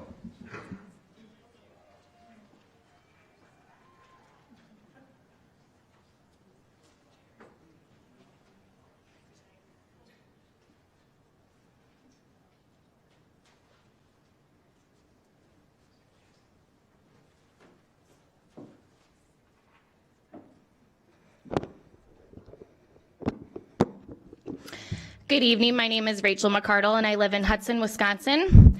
I am opposed to any communicable disease ordinance for many reasons, and tonight I'm going to share with you a little bit about the experts that we've been hearing about. Our county looks to Wisconsin DHS for guidelines and information. Wisconsin DHS looks to the CDC often. The CDC often looks to the WHO for guidelines and information. So we get this pass down of information and guidelines between organizations. My issue here is historically, the Wisconsin DHS, the CDC, and the WHO all have their flaws. We have seen conflicts of interest or unethical behavior. For example, this last March, I attended and gave public comment at a hearing held by the Committee of Constitution and Ethics in Madison involving Wisconsin DHS. At that hearing, I, along with many others, spoke to the unethical behavior of the Wisconsin DHS. The committee sided with the people. Another example of unethical behavior would be the Tuskegee syphilis experiment that the CDC had direct oversight over. That was a major violation of ethical standards. If you don't know what that is, I suggest you look it up. I would give more examples, but I'm pressed for time here. We have also seen these organizations change their narratives a number of times since the start of this COVID. With new information comes new science, and one would hope appropriate guidelines. Clearly, the science is never settled, and questioning the science has led to better information and in some cases has protected the public from the mistakes that our trusted health organizations have made. I guess my question is, with the very real possibility of corruption or conflict of interest or unethical misconduct somewhere along the line in these organizations, is it really appropriate to be making medical mandates? Public health should educate. They should not mandate. I ask that this board give a formal written withdrawal of any communicable disease ordinance. Thank you for your time and allowing all of us to speak. I have one online, John Gostovich. Go ahead, John. Thank you very much, members of the committee and experts sitting up there. I am not going to get any big applause for this, but I support the ordinance. You're right that science changes with new information. Scientists test new hypotheses, come up with new recommendations. This is a relatively new virus. We still don't know that much about it, but it strikes me as a gentle, generous, and loving thing to do what we can to protect us from a very serious illness. I'm reminded of all the people in the southern states who thought that slavery was a God-given right. I'm reminded of all the people who thought it would be an outrage should women be given the ability to vote in our democracy. I'm reminded of all the people who felt it was fine to have good schools for white kids and shitty schools for African American kids. We have enough science to know that this is dangerous, and to let somebody help us protect ourselves, I think is not an overreach, is not impinging on my precious liberties or freedoms.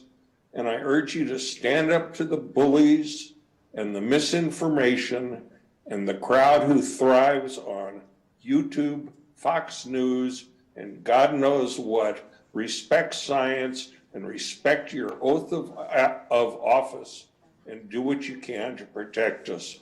Please, I'm not fear-mongering. This is going to end up probably killing 750,000 Americans by the time it has run its course, maybe more. It's going to be with us for a long time. We might as well start dealing with Thank it you, sir. rather than crossing our fingers and Thank you, hoping sir. our kids don't get sick. Thank Thank you, you John. very much. Debbie Kraft.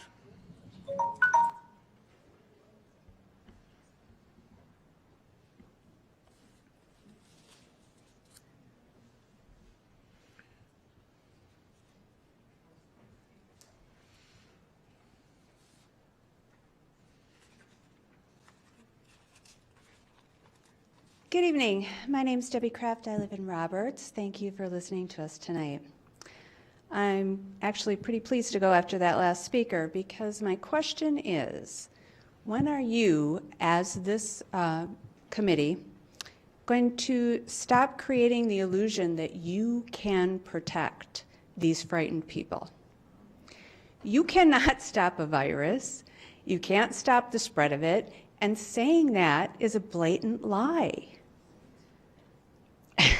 There is nothing within your control that's going to stop the spread of the virus. The CDC has told us that we are all going to get it. They said that right from the beginning. And the only thing that we could do is flatten the curve, which we've done. It's been 7 months, and all of those millions of people are not dead. The death rate is very low. The infection rate is high. How are you going to keep this under control? What exactly are you going to do? And can you prove that anything that you do is going to stop the spread of this virus? How are you going to control it? This is an illusion, and you need to stop lying to these people. They're afraid, and you're giving them false hope. We're in past week 40 of flu season now. Typically, we see the flu start in earnest about week 40. Last year, we saw in Wisconsin 36,175 cases, 4,225 flu-related hospitalizations, 183 deaths, including 3 children. Right now, the information that we're getting is that our flu infection rate is low. What are the numbers for St. Croix County? What are the flu numbers? I would really like to see those instead of just seeing low. We're told things about doing the right thing. Whose right thing is that? Is that yours? Because this is not my right thing. Thanks for listening. We have Kate Fisher up online. Go ahead, Kate. First of all, thank you, Dr. McGinnis, Kathy, Greg, Natasha, and Paulette for serving our community and trying to do what's right. I am in favor of the ordinance. It's apparent tonight that there are too many in our community who aren't responsible enough to take the proper precautions to just protect each other. And so, unfortunately, an ordinance is necessary for the health and safety of our community. I ask that your consideration and decision on the matter is based off of actual data and analysis by experts in the field, not just by the loud opinions and false narratives about freedoms we've heard tonight. This will only benefit the economy and our society as a whole. Thank you. Brandon Wallen.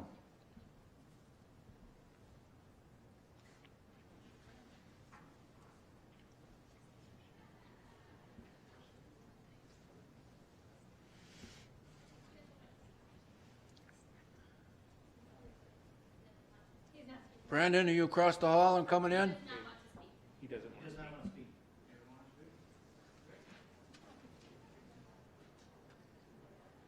Stephanie Hopfer?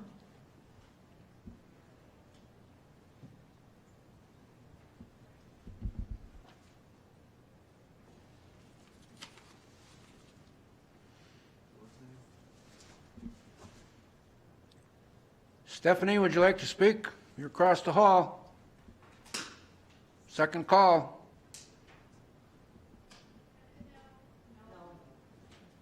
No? Okay, moving on. Shelley Vance. Shelley, you're across the hall also.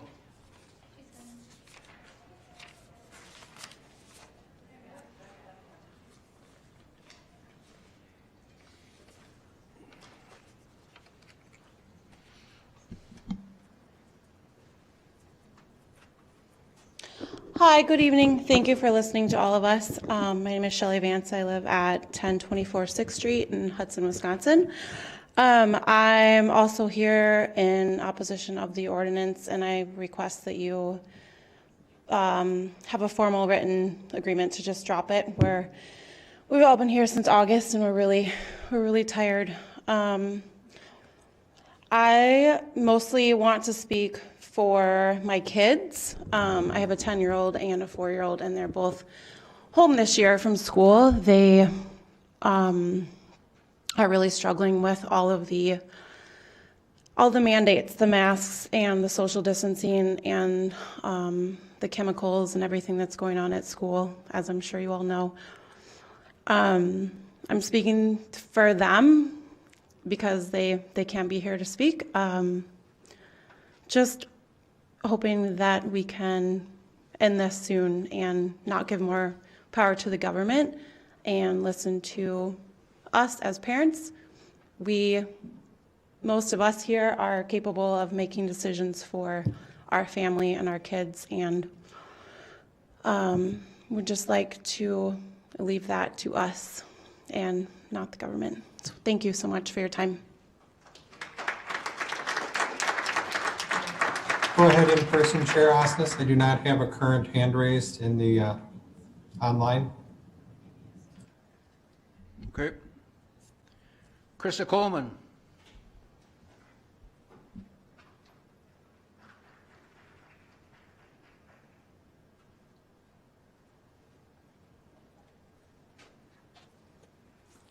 Hi, I'm Krista Coleman, and I'm from Roberts, Wisconsin. I came to hear and listen to the things that were going to be said tonight, and I really appreciate the fact that you guys are allowing everyone to come before you and listen to our ideas and thoughts here. I appreciate the people that have called in tonight.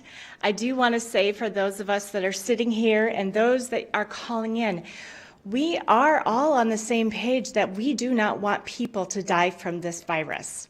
I want you to understand that just because someone might walk past you in the grocery store or in Walmart and they don't have a mask on does not mean that they don't consider your grandmother or your person that has comorbidities or other problems. I myself actually have health issues wearing a mask. I have been attacked in a store here in Hudson by someone because I did not have a mask on. I truly try to stay more than 6 feet away from people. I will wear them if absolutely necessary, but I have problems with my blood pressure and I have problems with my breathing. So I do want to bring to you Dr. Marguerite Grease. She's from Bristol, Maryland. She's a PhD and a consultant in neurology, and she has a special interest in neurotoxicology and environmental medicine. So she wrote an article about masks and their effects on our brain. Some people tonight are really concerned about their children. The rebreathing of our exhaled air without doubt create oxygen deficiency and a flooding of carbon dioxide. We know that the human brain is very sensitive to oxygen deprivation. There are nerve cells, for example, in the hippocampus that can't be longer than 3 minutes without oxygen. They can't survive. The acute warnings of headaches are from oxygen lack of, headaches, drowsiness, dizziness, issues with concentration, problems with kids in school perhaps, reactions to the cognitive situation and their system. There are documentations out there for you to find out what masks are doing to your oxygen level. Thank you very much for your time.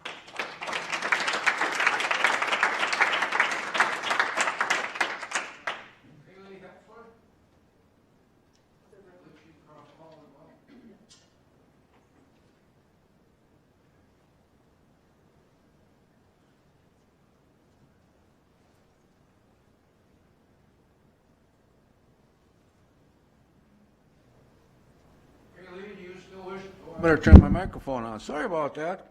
Kaylee Hepfler.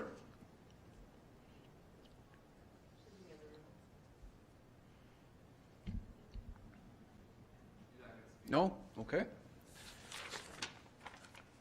Corey Pearson. She wanted somebody to read hers.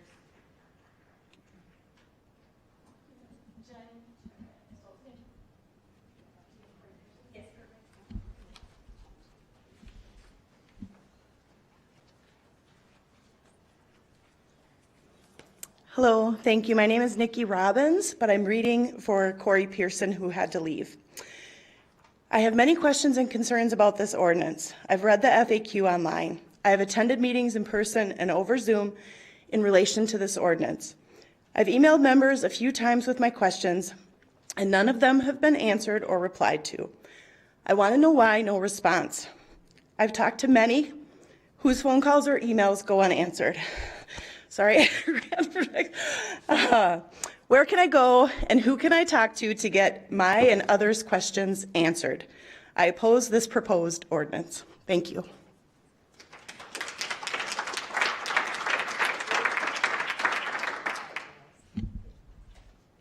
And at this time, I will ask, is there anyone in this room that would like to speak that has not spoken yet? Okay, hang on, young lady. And this is the last one from across the hall? Okay. Laura Thompson?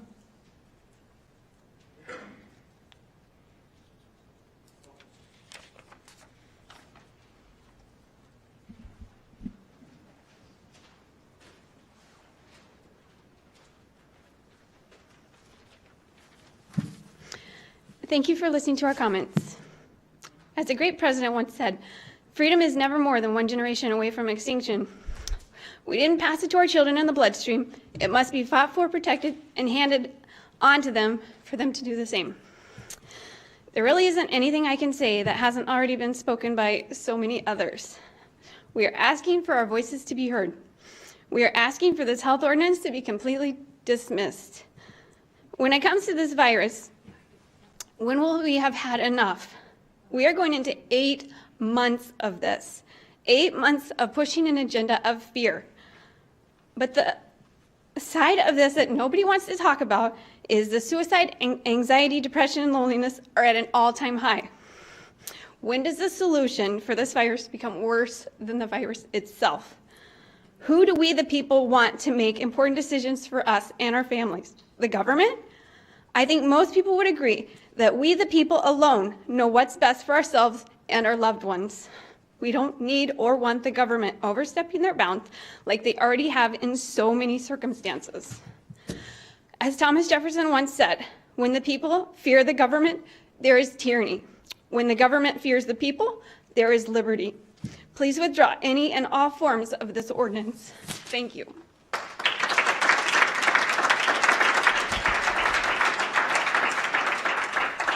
Jennifer Crone.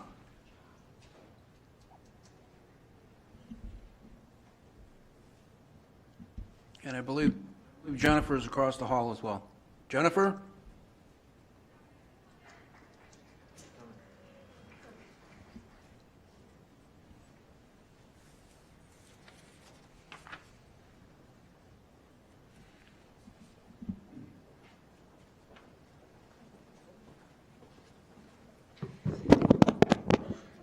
Good evening. Thank you all for being here and listening to us all speak tonight. I really appreciate that.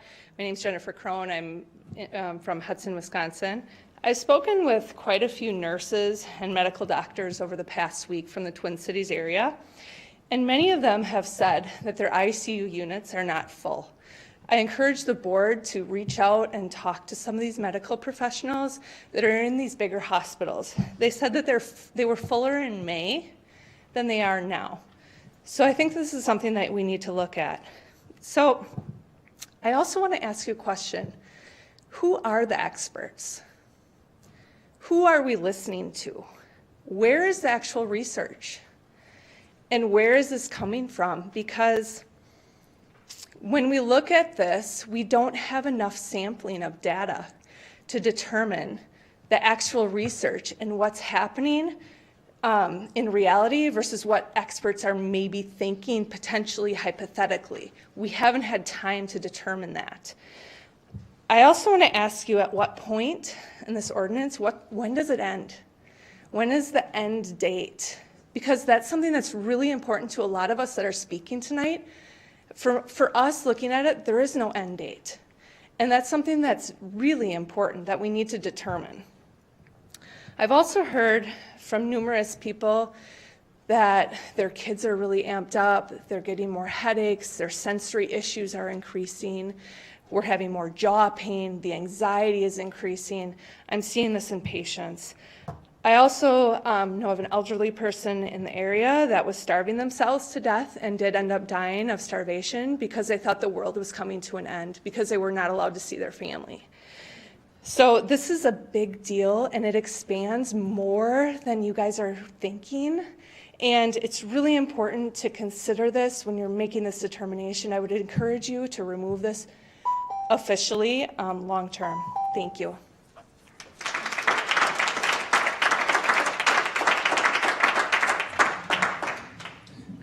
And Christy Jewin? Christy? And then I think I'll have one online for you then, Chair Osnes. Okay, thank you. Hi, I'm Christy June. I live in Pleasant Valley Township. I'm speaking to ask that you please formally withdraw the Communicable Disease Ordinance. Over the past months, many people have come to share with you data, facts, and relevant information to discuss and challenge this ordinance with the HHS committee, subcommittee. And to be honest, I'm not confident that anyone is actually listening. I personally have shared my own academic and career experiences within the pharma and med device industries. I've explained how I've helped with the design, development, and manufacturing of masks, implantables, etc. The list goes on and on. As an engineer and scientist, we are the experts. The physicians, nurses, and other healthcare members are customers and are known to use products off-label all the time. The data is with the manufacturers and the FDA, not the CDC, not the public health professionals, not the lawyers, not the county board members. I'm offended by some of those that call in and insult those of us here claiming we are not intelligent or behave irresponsibly.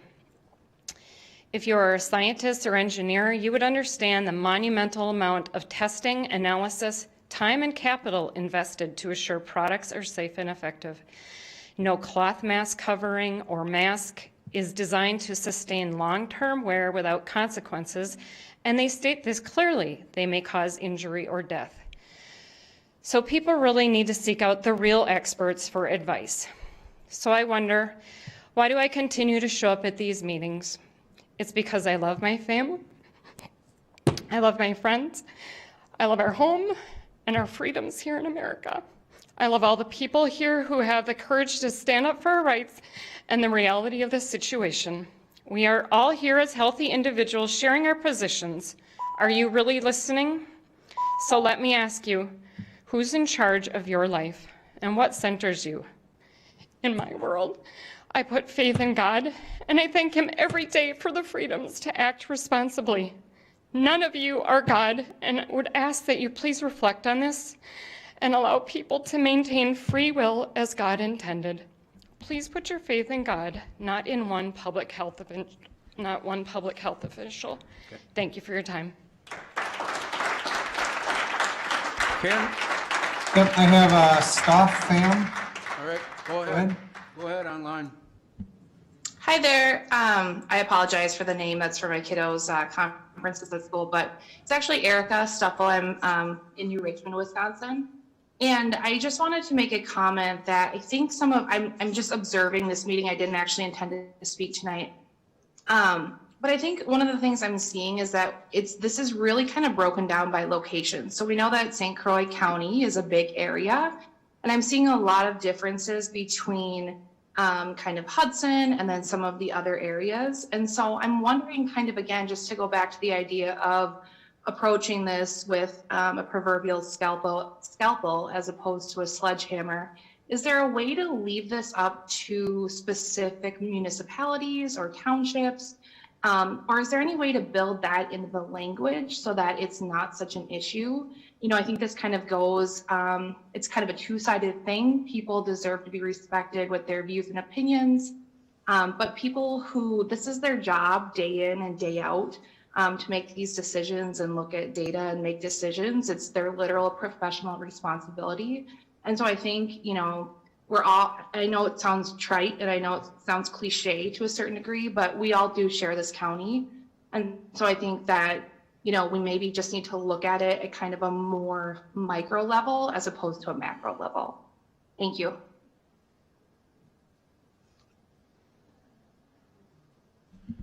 Lynn Betzold.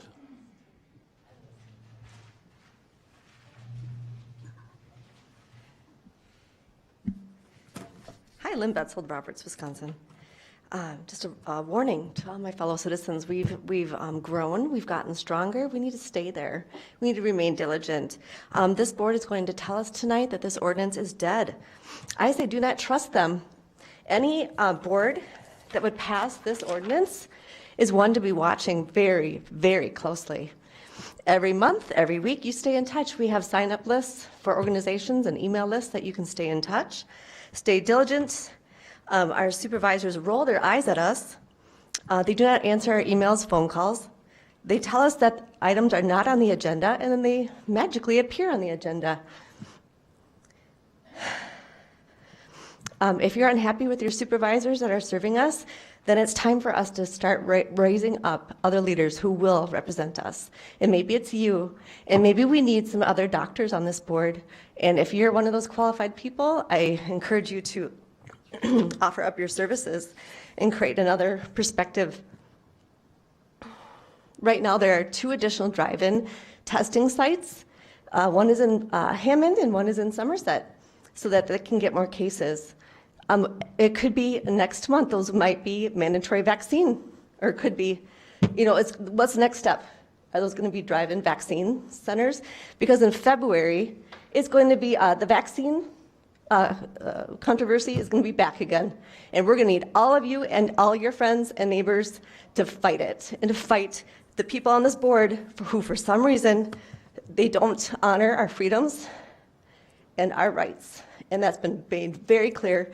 Do not let this fire go out inside of you. There's a Bible verse that gets quoted wrongly, and that's do not let the sun go down in your anger. And usually it's meant for marriage, but it doesn't.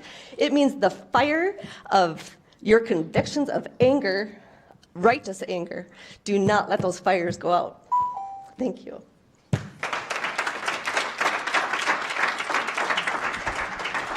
Yep. Ken, is there anyone online? Yeah, so I have two that have been, I think, having some technical difficulties. I'm going to see if they want to speak. Their hand goes up and then comes down. So TJT,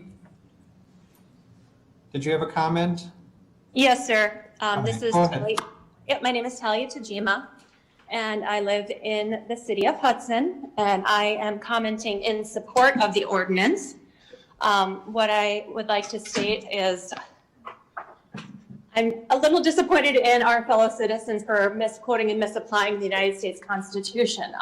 Within the Commerce Clause of the U.S. Constitution, in Section 361, it states that the Public Health Service Act grants the Health and Human Services the authority to enforce and make regulations necessary to prevent the introduction, transmission, and spread of communicable diseases.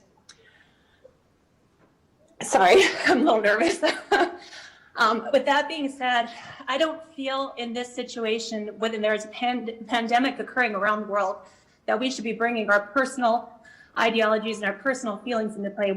Our decisions with this ordinance and future choices for the Health and Human Services Department, it should be based on sound science and research.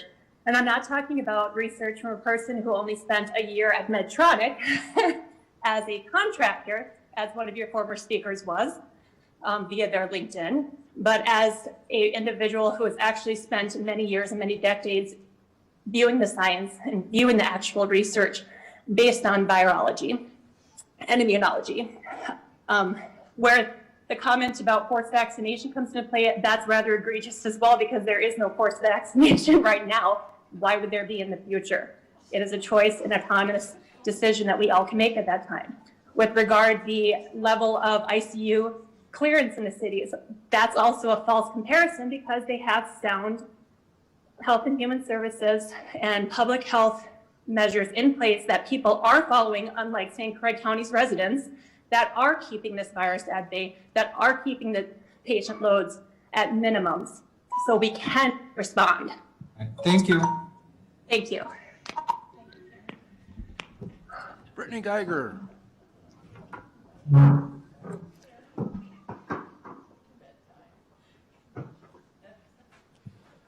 Hi there, I'm Brittany Geiger. I reside in Hammond, Wisconsin, and I thank you all for being here and letting us speak.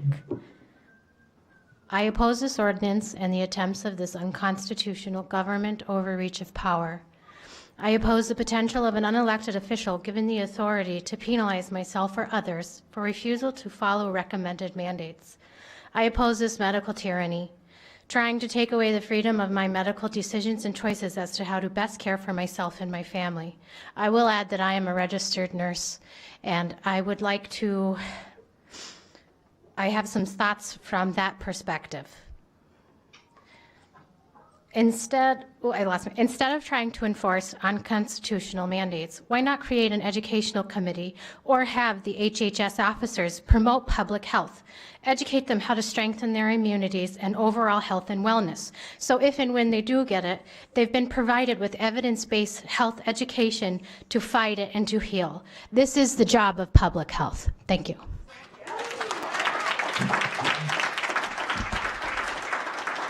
I have online Elise Moulter. Okay, go ahead.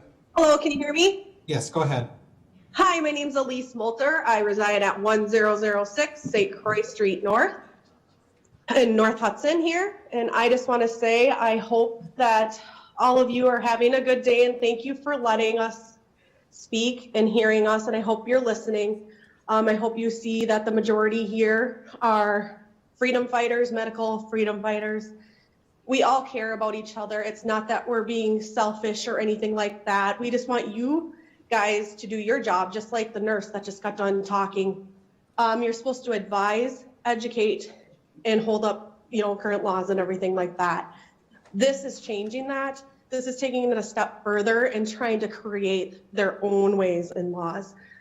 This is taking it too far. When are we going to say this is enough? Enough is enough. People have the right to choose what they're going to do with their own bodies. If someone wants to stay home and stay away from public and everything like that when there's illness going around in the community, they can do that. If people are okay with going out in the public and enjoying life and being social creatures, which we are as human beings, let them do that. Let the businesses make the decisions. Don't give this to just one person, and don't give it to one committee even. We live in the United States of America because we like the prosperity and freedom of choice of everything in our country. Please just stand up for all our rights. We need you. This is a crucial period in time. What side of history are you going to be on? This is a huge, huge thing to think about, and I appreciate all of you guys, even the ones I disagree with. I appreciate all of you. Please stand up for America. Thank you.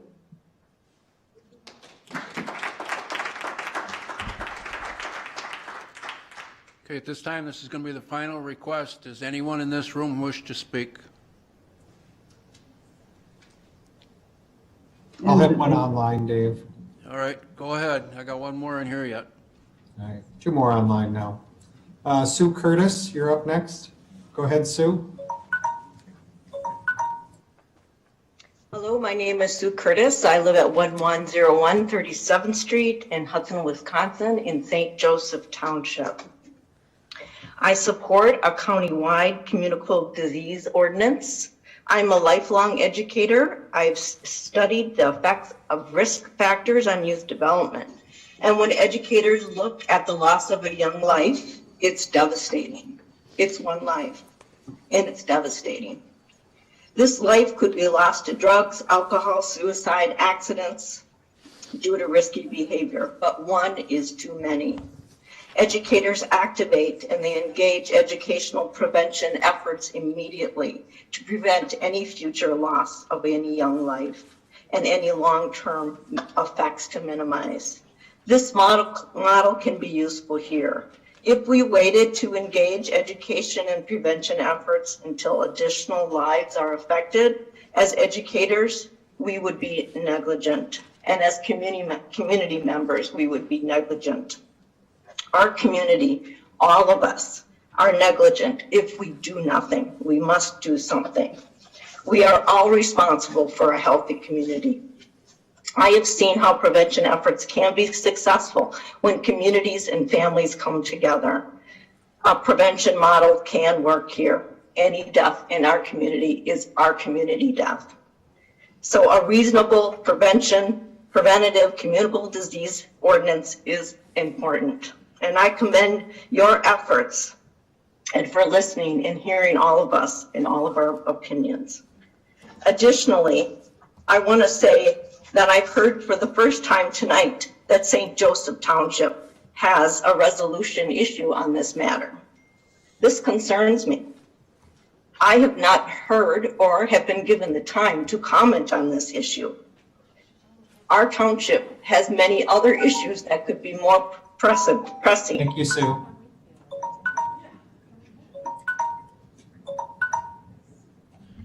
Sarah Brocklin.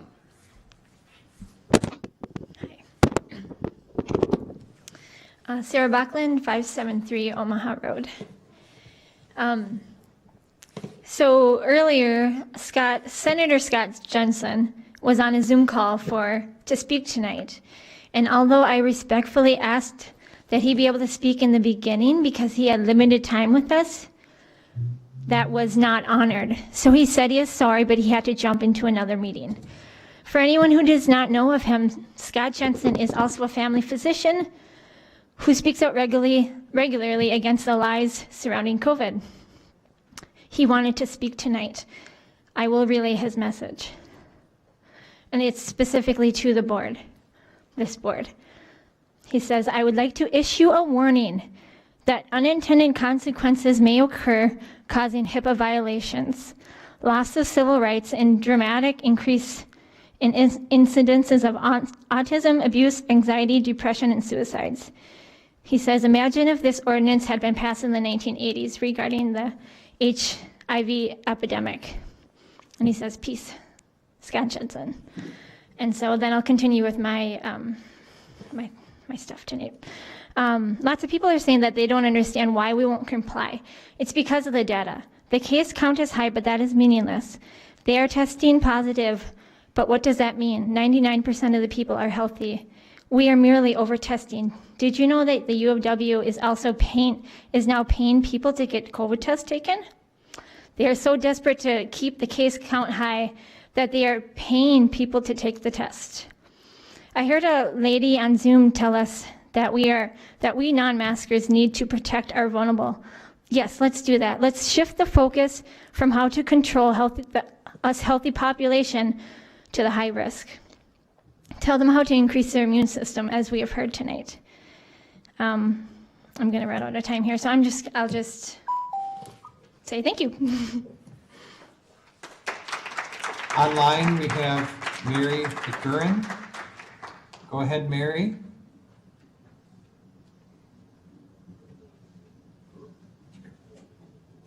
Mary, if you want to unmute your line and speak. Yes, sorry. Thank you. I'm Chair and Health and Human Service Committee members here listening to all the public comment. I just want to express my support for public health and for this ordinance. There were 48 deaths reported in our state today, and I believe that it is necessary that we take this step to help support public health. I don't feel that you're taking away my liberty any more than I do when I follow any of the other rules and ordinances that our county has. So I appreciate you, and I would hope that we can take some leadership here and have this taken care of. Thank you. Okay, this is going to be my last request. Is there anyone across the hall who would like to make public comment?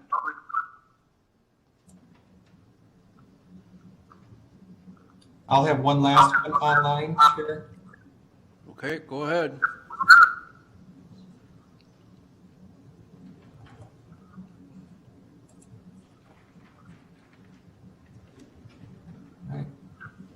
The name is Hello St. Croix. If you want to unmute your line and speak, please state your name and address.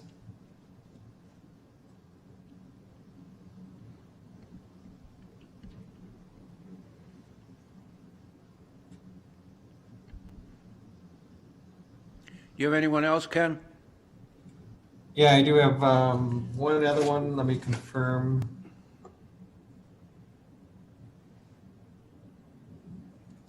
Yeah, we'll move to the other person.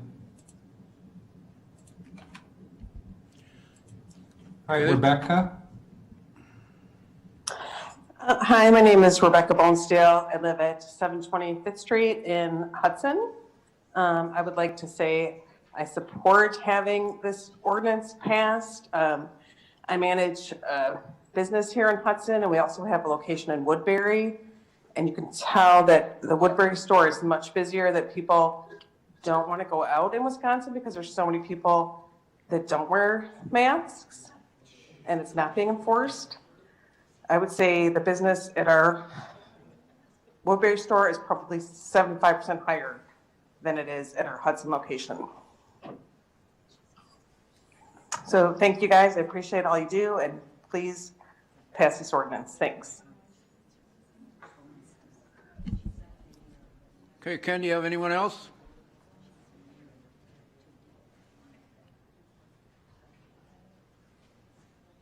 Ken, do you have anyone else? Yeah, let me try that last one again. So hello, St. Croix. Do you have a public comment? Hello, Yeah, please state your name and address. I'm in Hudson, Wisconsin. And I would just like to say, I'm in support could of you- this ordinance. Ma'am, could you give us your name, please? Could you give us your name, please? Ken, can you pass that request on? Yep, they are offline now. All right. I Go have ahead. no other hands. Oh, I got one more hand that just went up in the room. All right, go ahead. Just verifying they aren't. All right, Luke T. Yes, can you hear me? Yes, go ahead. Yes, I just wanted to make a statement. Yeah, my name is Luke, and I live in the community here in Hudson, and I am in support of this ordinance. As somebody who's been working for almost 20 years now in the medical fields, working closely with public health folks, and including in those in immunology, wearing a mask and these ordinances are not. I know that it's no small task. And I understand that people feel that this is something that, is infringing upon their personal rights. But, in my personal opinion, this is not, it's why it's called public health, right? It's, yes, your private rights and those things, but they need to be done to protect the public. So I'm in support of the ordinance, and that's all I have to say.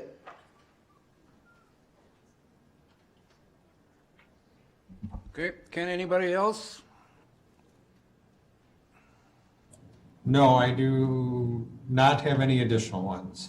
All right, then as Chair of the Health and Human Services Board, I declare public comment is closed at 7:05 p.m. And we're going to take a 10-minute break.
We're going to get back into session right away, folks.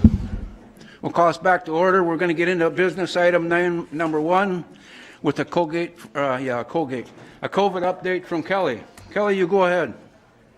Great, thank you. Thanks, everyone. I believe I still have Ellie, our epidemiologist, on the line who I'm going to let her present the data because she is the one that's pulling this data and learning about learning how to pull the data. We've heard a lot of public comment tonight about this is a new virus, and it certainly is, and we are too learning at rapid speed about the best and clearest way to present data that is factual to our citizens of St. Croix County. So, Ellie, are you on and able to present? Yep, I'm here. Ken, if you go ahead and just bring that up into the presentation mode, that'd be great.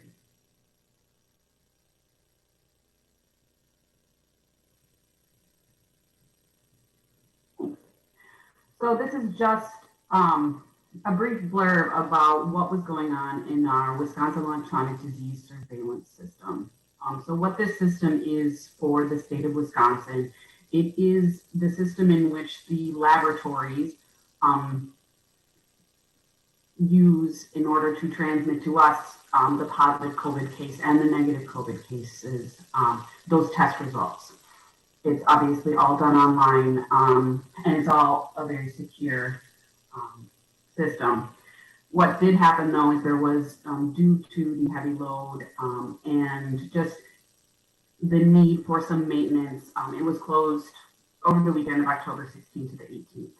So what happened is that because the system was closed, our public health office was only able to receive lab reports of COVID tests through fax instead of through this electronic disease surveillance system. So this created a backlog. So all of those cases that would have been reported over the weekend were not able to be reported until Monday. So what you will see is you'll see a dip in reported case numbers, and then you will see a spike. How you adjust for this is why we always present what's called a rolling average. So we look at all the cases in the 70s prior, and we make an average out of that, so that the data is not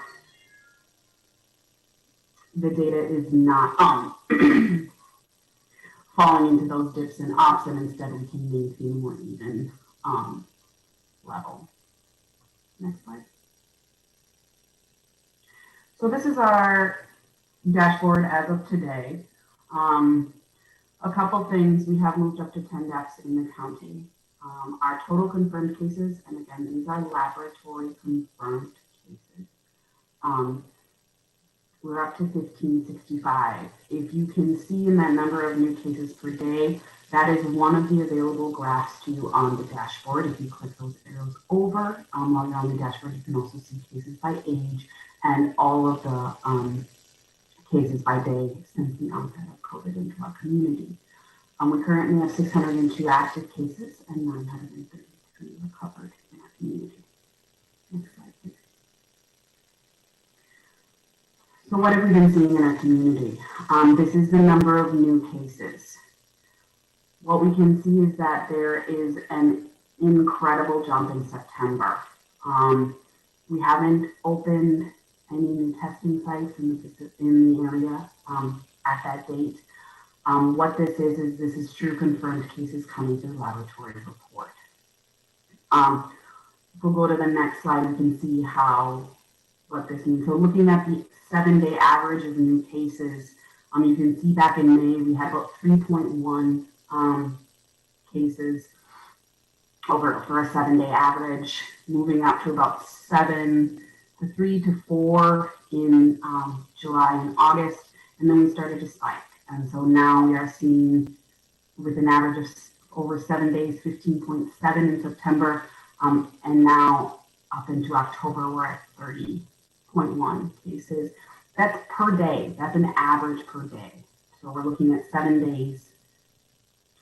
We take the total number of cases for 7 days, add those together, divide by 7, and that's the average number of cases we're getting per day. Okay? it is quite a lot for our public health team. So how do we compare this to other communities, to the state level, even to other states itself? We use what's called a case incidence. We do this by it's the number of new cases, that 7-day average per 100,000 people. So Pierce County also posts this case incidence, and so we can compare ourselves. They use the Harvard model, which St. Croix County is also looking at. And if we go to the next slide, we can find on the Harvard model where our risk level is in our community.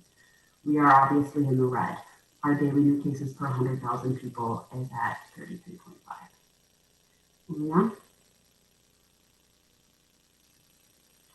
So are we really just testing more people? So here is a point about the data you are looking at. You are looking at one person, one test. Okay, so if you are interested in looking at every test that is done, so right now if you're working in a nursing home, you're tested multiple times per workforce, CMS agreements.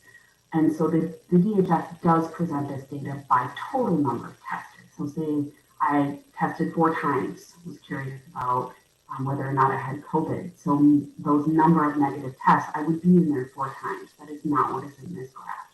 This graph is you are one person, you are counted once per test. And so as you can see, for those who have tested, those who have tested negative, stay negative, and should you test positive, you move to the positive. So we are currently at 17%. So 17% of people tested are testing positive. Next slide. This is the distribution of the laboratory confirmed COVID cases by month and age group in St. Croix County. So we can see the rise in A. You can see that it's the number of confirmed cases. We're looking at currently over here in October. If you see the green is the 50 to 59 range.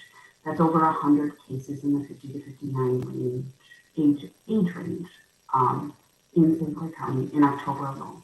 And this is only until the 20th. So we have over 100 cases as well in our 40 to 49-year-old age range in the county. Likewise, we brushed over 80 in our 20 to 29-year-old age range. So as you can see, as a proportion, all of the age ranges are experiencing higher cases in the month of October than they have previously. Next slide. So what is the distribution here? So this is cumulative confirmed cases. So this is every confirmed case that we have counted here in St. Croix County, laboratory confirmed. This is who are the most people that have been diagnosed with COVID in our county. So we can see that the grand majority of COVID within our county lies within those who are from 20 to 60 years of age. Okay, so that is our adult population right there that is carrying, that has been diagnosed with the greatest frequency with COVID. Smaller age ranges, 9% in 60-69, and in the 10 to 19-year-old age range at 12%. And smaller groups as you get into the lower age ranges and the very high age ranges. Okay. Where in the county are these cases? Now, these are all the cases have been counted here of the laboratory confirmed cases in St. Croix County, and 44% of those cases are with the Hudson address, 18% in Richmond, and then we go to 8% in Somerset, and those also have 7% of the cases. The rest of the cases have been distributed within the small areas of the town, but the greatest proportion lying in Hudson, followed by Richmond. All right, that is my brief overview and update on COVID-19 here in St. Croix County. Thank you for your time. Have a great night.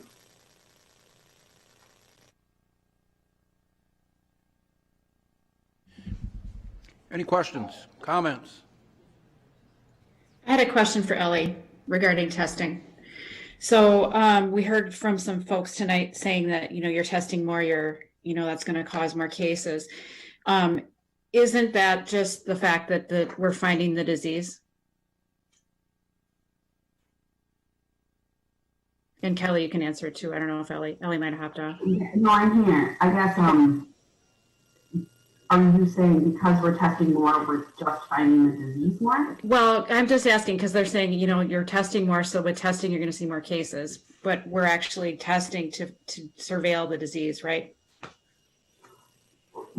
Right, and if you look at the proportion of all tested and those who are resulting positive, if we were testing more, then obviously the number resulting positive should be less. And so that number should be on a decline. But unfortunately, what you saw in that graph is that the proportion testing positive continues to rise. Ellie, would you say, this is Dr. McGinnis, would you say that when you look at a percent positive, it's hinting at two questions. One, is there a lot of virus present in the community? And then the second and probably more important question is, are we testing enough? Because the goal again is to find the virus, box it in, and keep it from spreading broadly through the population, especially into the vulnerable areas. So as I look at this data, I say, I think we're not doing enough testing and there's a lot of virus around.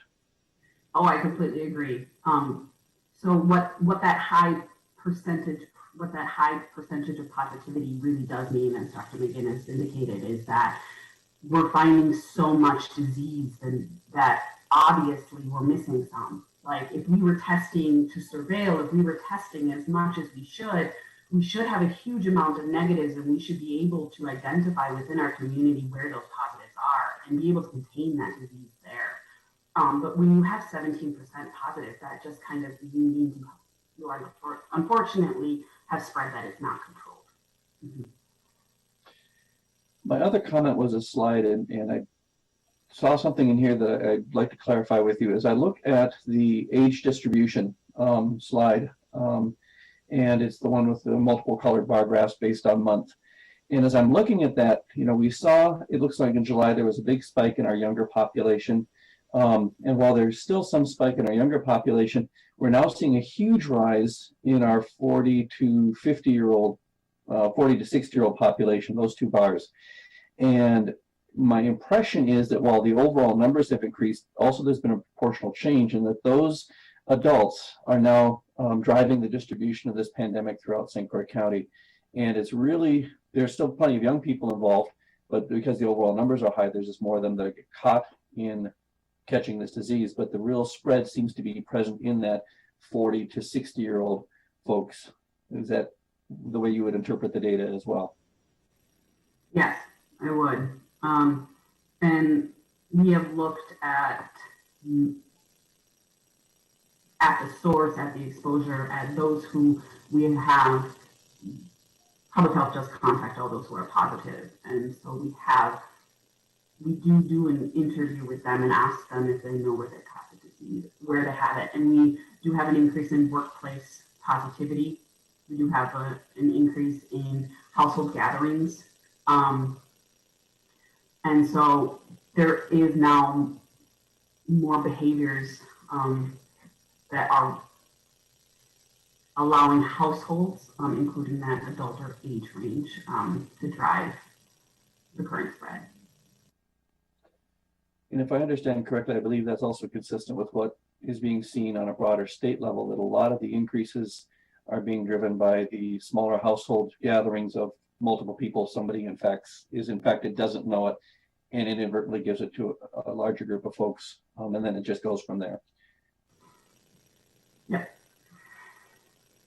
So our schools are less of an issue here, but it's the broad spread in the community that's then going to put them at risk as well. Yes, and the schools, Kelly and I are on calls with our superintendents as well as with our school nurses, and the majority of the positive cases that we are seeing in schools have been brought in from the household, from a positive. That is not a student. Yeah, that's my concern.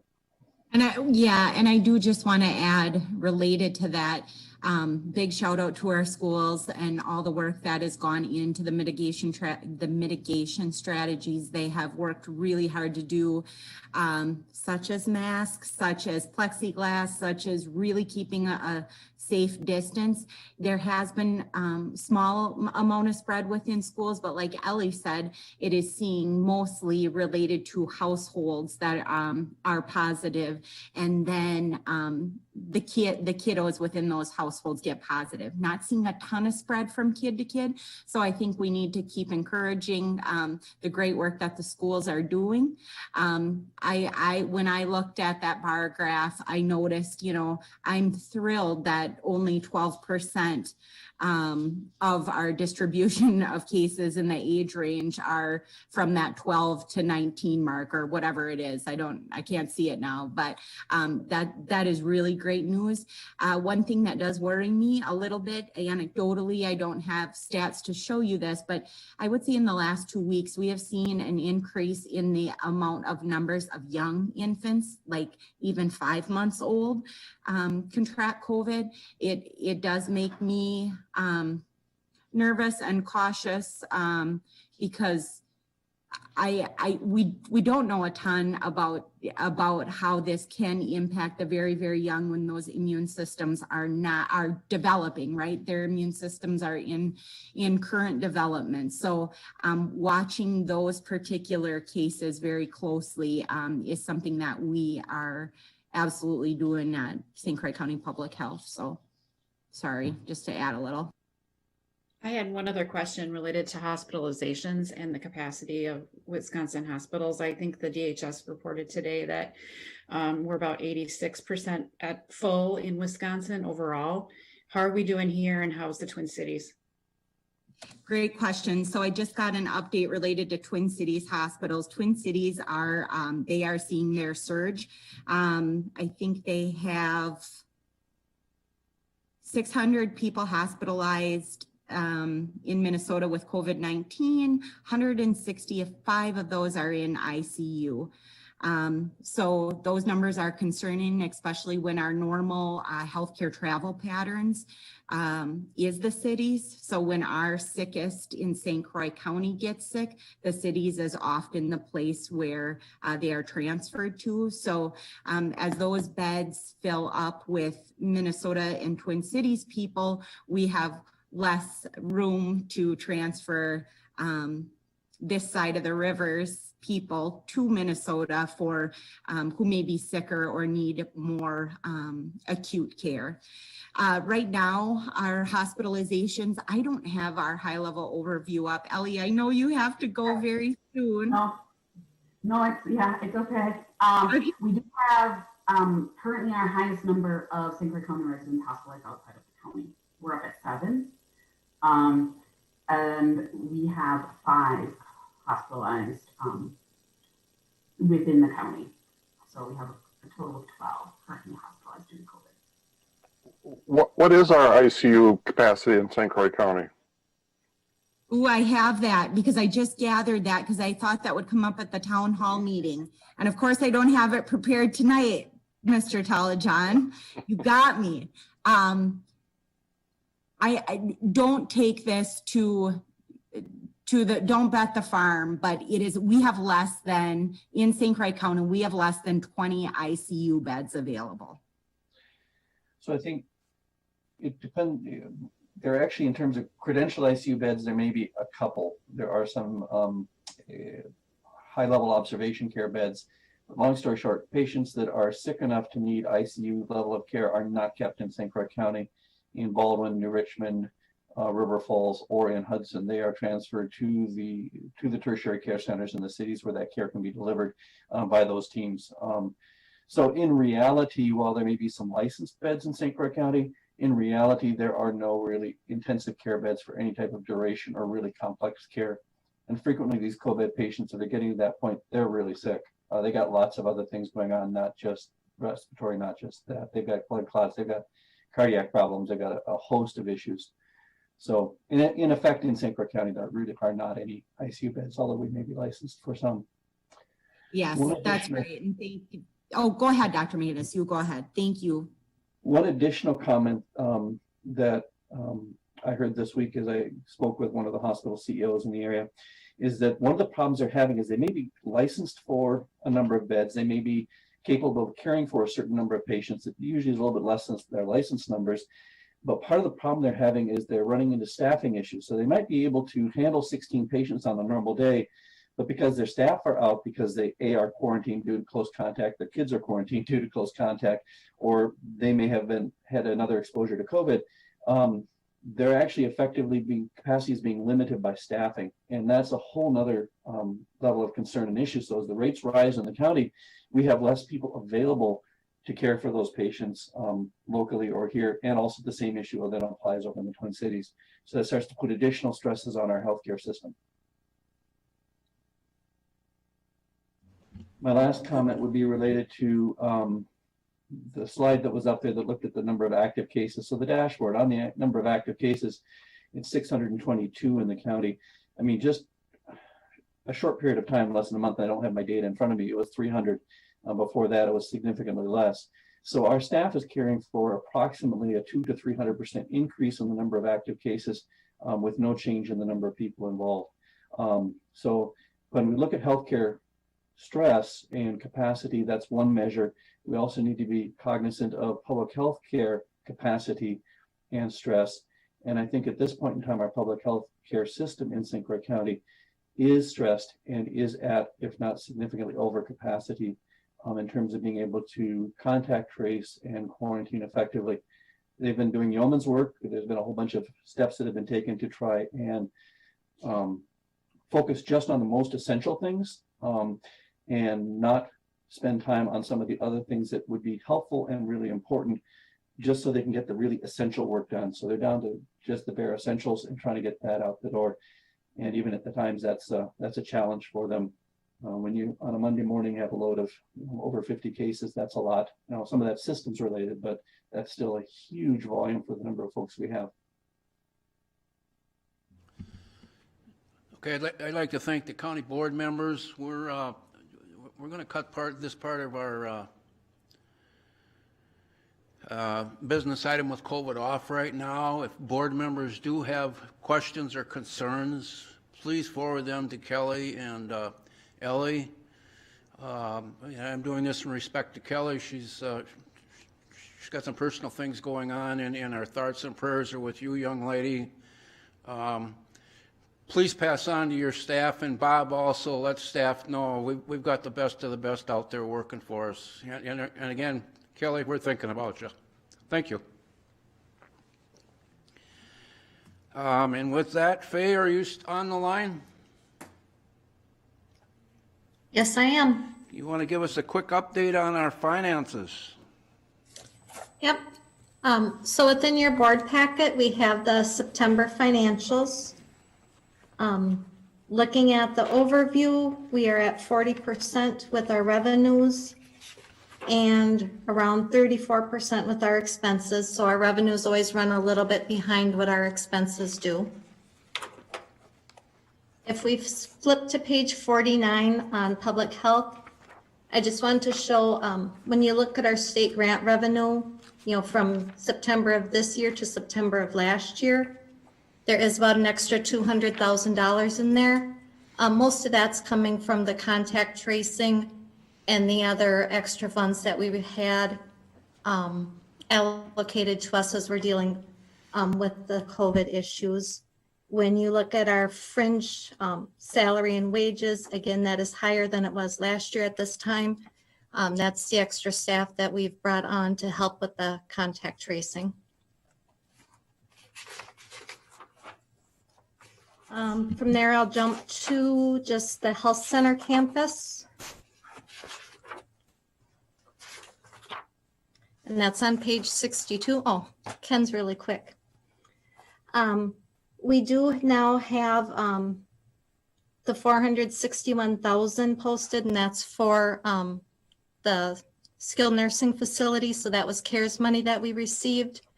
With the nursing home, they received that money up front, and then we had to track and make sure we had sufficient expenses and sufficient lost revenue so that when we have to report back how that money was used, we can account for it. So I had initially put that in deferred revenue until we had that money accounted for, and now it has been moved to revenue. Also with this September revenue for the skilled nursing facility and assisted livings are not yet included in this report. I am working with Leah and with the other fiscal staff at the nursing home, and hopefully going forward, we'll be changing the timing of what we're doing so that those revenues will all be included in the monthly reports. We'll look at our purchase services trend kind of at the end here. Again, just children's services has been trending high. When we looked at them, I think they're within 8% of their total budget. We did get some additional money that I commented on last month for some specific cases. Some of the other departments are lower in their purchase services just because of the change in the way we've been doing business. So the county as a whole is still doing okay and within budget. Or sorry, not the county as a whole, HHS as a whole is still within budget as far as our purchase services go. Any questions for me? Faye, how are we doing with the billing that goes out to the state? And with the COVID that's going on, is there a slowdown in our reimbursements at all? No, not with the state funding. A lot of that is salary and fringes. Generally, our contracts, the way they're set up, we have enough expenses to always come to fulfill the contract amounts that are out there, and then have the match amounts that we're required to have in place in addition to that, and then county levy covers the rest of the expenses. So as far as our state funding, those are still all on track. And do you know right offhand how we're doing with money that's left over from the CARES Act? How we're doing with that? So we have multiple different buckets of money from the CARES Act. Currently, there's a general relief third round of funding that we can apply for HHS. So HHS itself was not eligible to apply for some of the other funding. So the very first bucket had to do with 2% of Medicare funding. Which nursing home got the biggest portion of that. HHS got just a little bit. Then there was a second round of money. Now this third round, they've allowed HHS to apply for. So expenses we've submitted to Routes to Recovery. And so most of those have been covered, but the lost revenues is where we've had the biggest gap for Health and Human Services. And I will be submitting a claim to this third round of general relief funding. Very good, thank you. Anyone else have any questions, comments? Very good, thank you, young lady. Keep on smiling and keep up the good work. Thank you. You bet. And we will go on to item number 4, which is the report of the communication efforts by the Health and Human Services Subcommittee. Kathy, do you want to kind of give us an overview of what's been going on with the subcommittee? I think Adam has something prepared for us, if he's in the room. I am. Thank you, Supervisor Leaf, and thank you, Supervisor Osnes. I'm just going to give you just a brief history of what we've done from a communication standpoint through the HHS subcommittee. So we've been working together on communications around the version 3 of the proposed ordinance, which was recently tabled, and some of that has also led into communications around COVID-19 in general. So on September 4th, that's when we really started our efforts with communications through the subcommittee. So we shared information about the previously proposed communicable disease ordinance through the website, social media. We shared information with local media and municipalities. On September 4th, we published the page on a page on the St. Croix County website about the ordinance.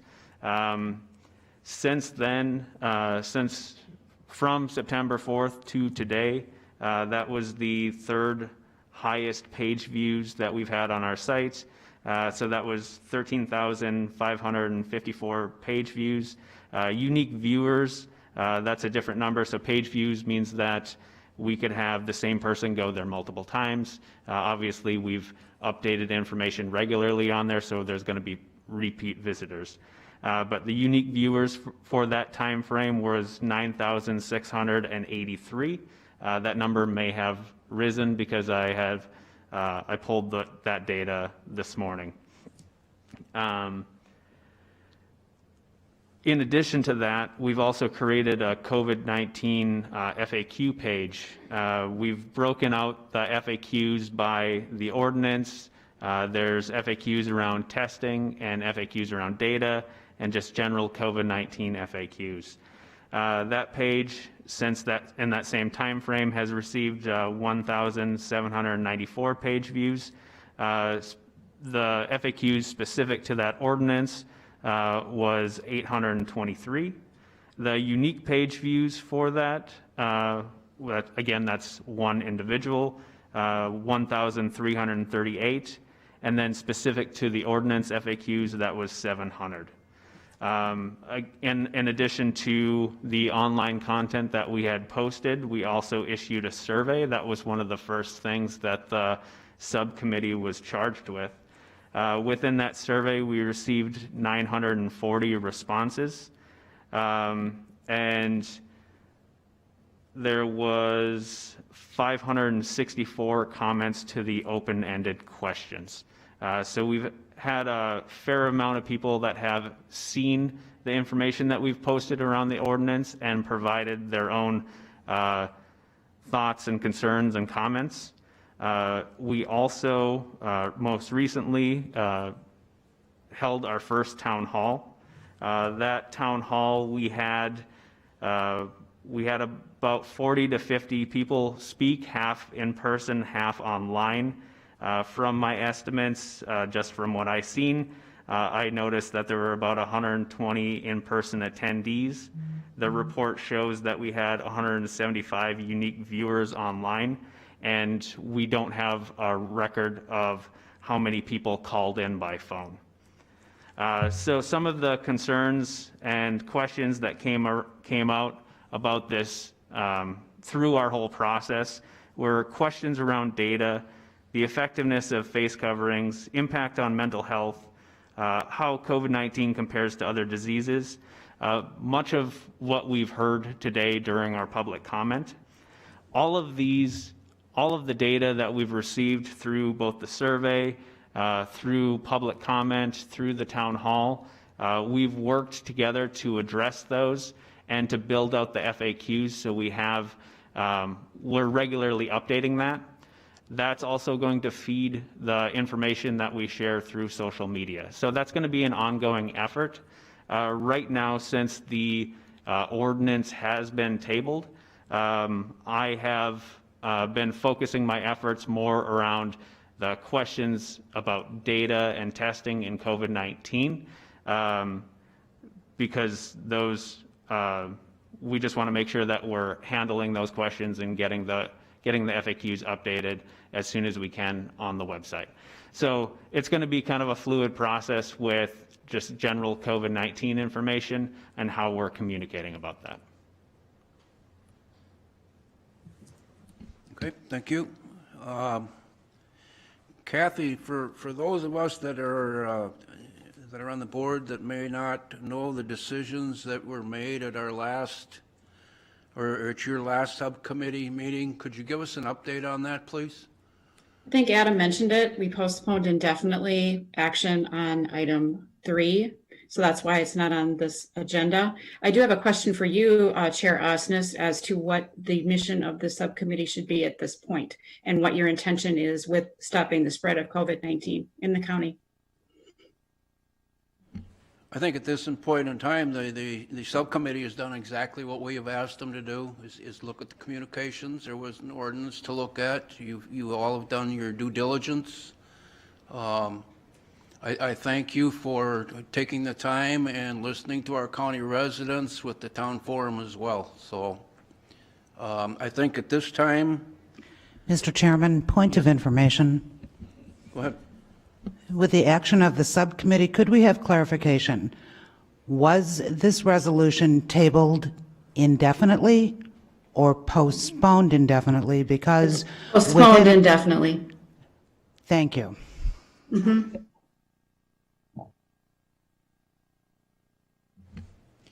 And I think at this point in time, I'm not sure I think we're going to hold off on any further meetings for the subcommittee at this point in time.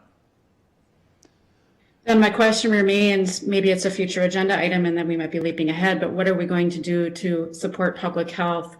You've mentioned they're the best of the best, and I agree with you, but we need to help them. They're asking for it. The data and science show it. So what are we going to do now? I ask you as chair of this committee. And I will refer part of that. Bob and I had a long, hour-long conversation, and we usually meet once, if not twice, probably a month. Bob, do you want to weigh in on that? Thank you, Mr. Chair. Supervisor Leaf. In lieu of an ordinance, we'll continue to address this pandemic as best we can.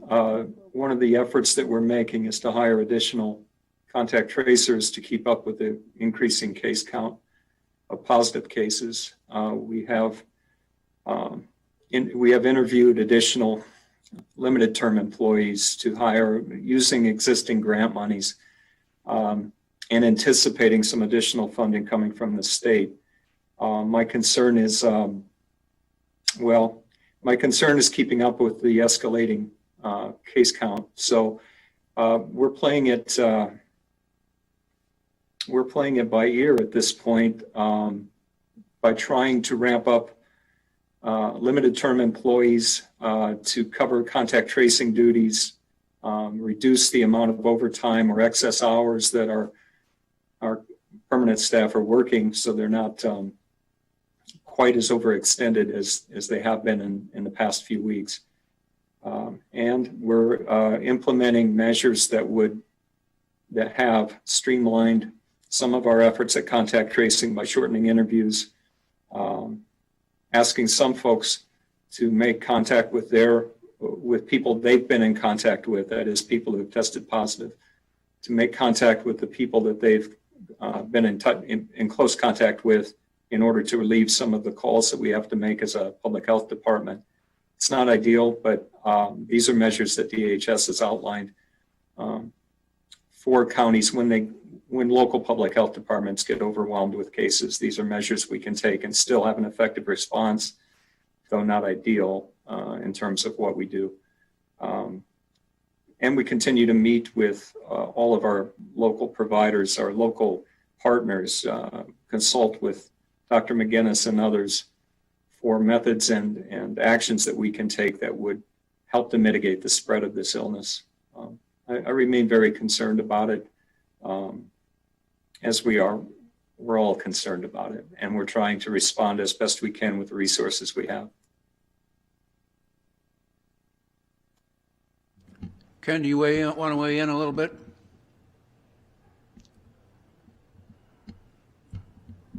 I think Bob covered it very well. I don't have anything additional to add to that.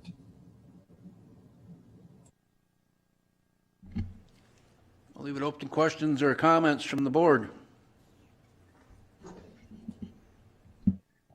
One question for Adam. Did I hear you correctly that the page views or individual access to the FAQs was higher for the testing than for the communicable disease ordinance? Or did I misunderstand something? So the data that I presented through the FAQs, there is a general COVID-19 FAQ page that has links to all of the individual FAQ subsections.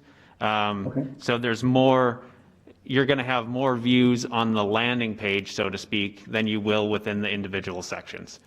So the first number, the larger number that I presented was for the landing page. The smaller number was for the ordinance-specific FAQs. Okay, thank you. And Adam, you were working with, Adam, you were Sorry, working go with. ahead. Yeah, go ahead, Dr. McGinnis. Yeah, I reflect a little bit on the comments that from Bob and the changes in the cases in St. Croix County, and it really becomes incumbent upon our community. It becomes incumbent upon the people who spoke to this evening to do the things that I think our science is out there that says that the masks do make a difference. If they don't, I think the risk is extremely minimal. But if they do, the benefit could be huge for our businesses, for our schools, for our healthcare system, and for our public health staff. I think the rise in the number of household spreads and indoor gathering spreads is very concerning. I think everyone's tired of this. I truly understand that. We all miss going out. We all miss getting together. One person mentioned that we're social animals, and indeed we are. But at the same time, this virus is just waiting for us to give it that opportunity. And the more opportunities we provide for it, the faster it's going to spread, and the less, the more it puts stress on the entire system. And so it really comes down to our community to be responsible. And I think that is, if you don't want the ordinance, that's what you have to do.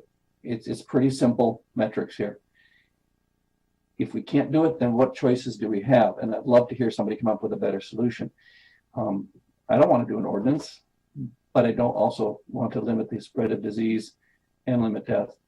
And so the question is, what are our citizens going to do? How are they going to respond? Our schools have done a pretty good job. They've shown it works. I'm looking to the rest of the citizenry to do the same thing.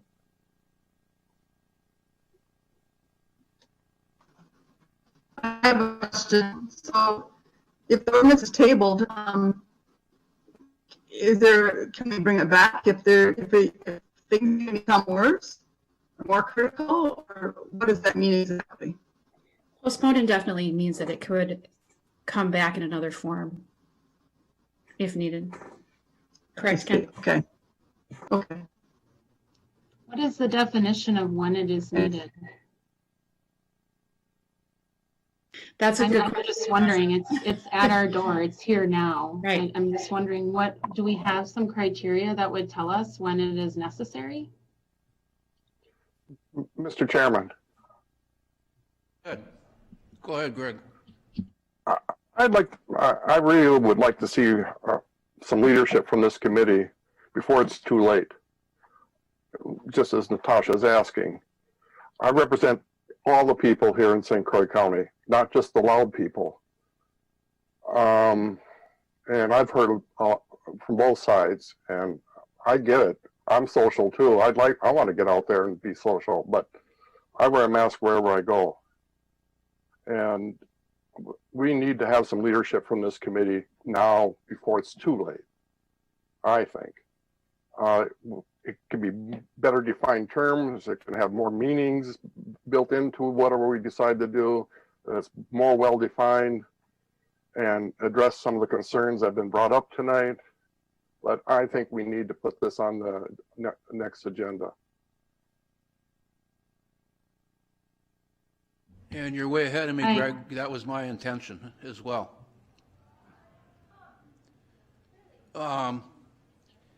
I think one of the things that we've done fairly well with, with between Adam and Kelly and the good folks in public health and Bob, we are getting some good stuff out on the net, and I think we need to continue to do that.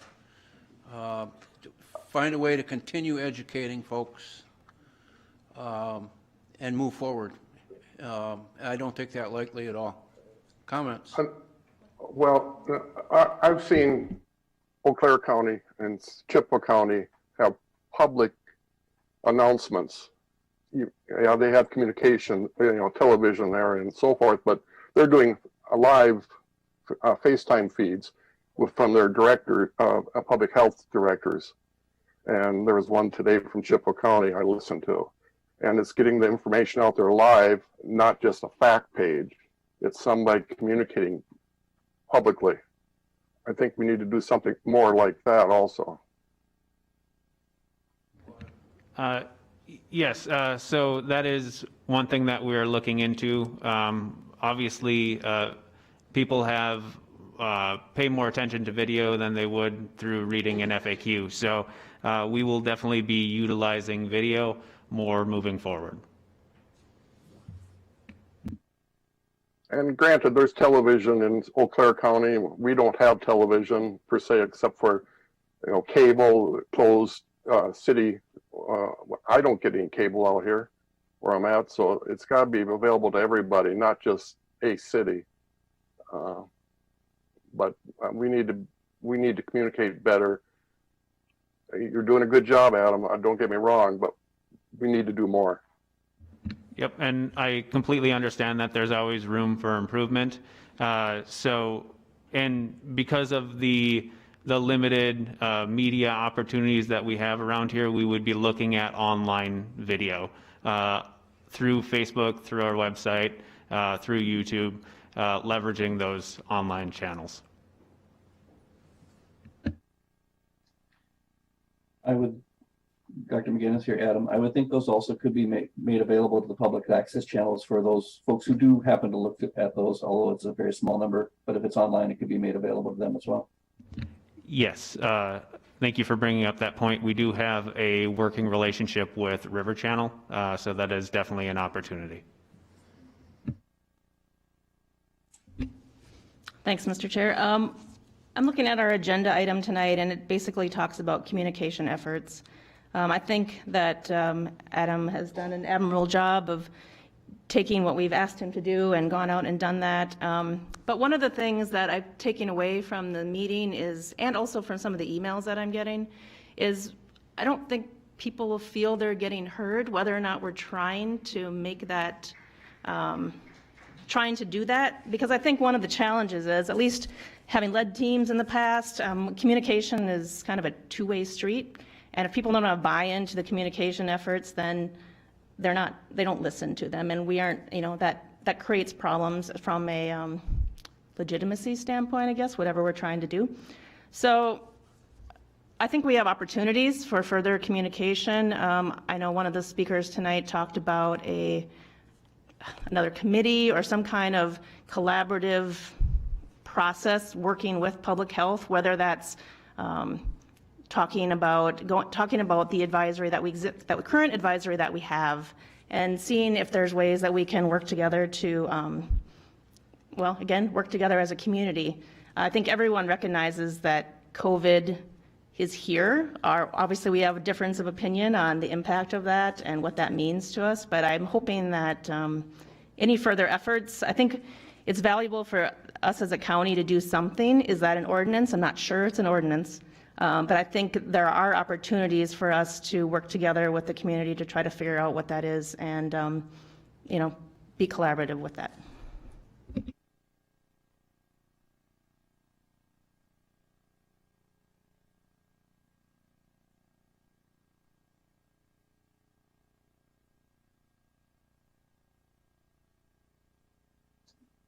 Point of order, Mr. Chairman, we can't hear the discussion. Go ahead. We couldn't hear what was being said if somebody was saying something. It was a moment of silence.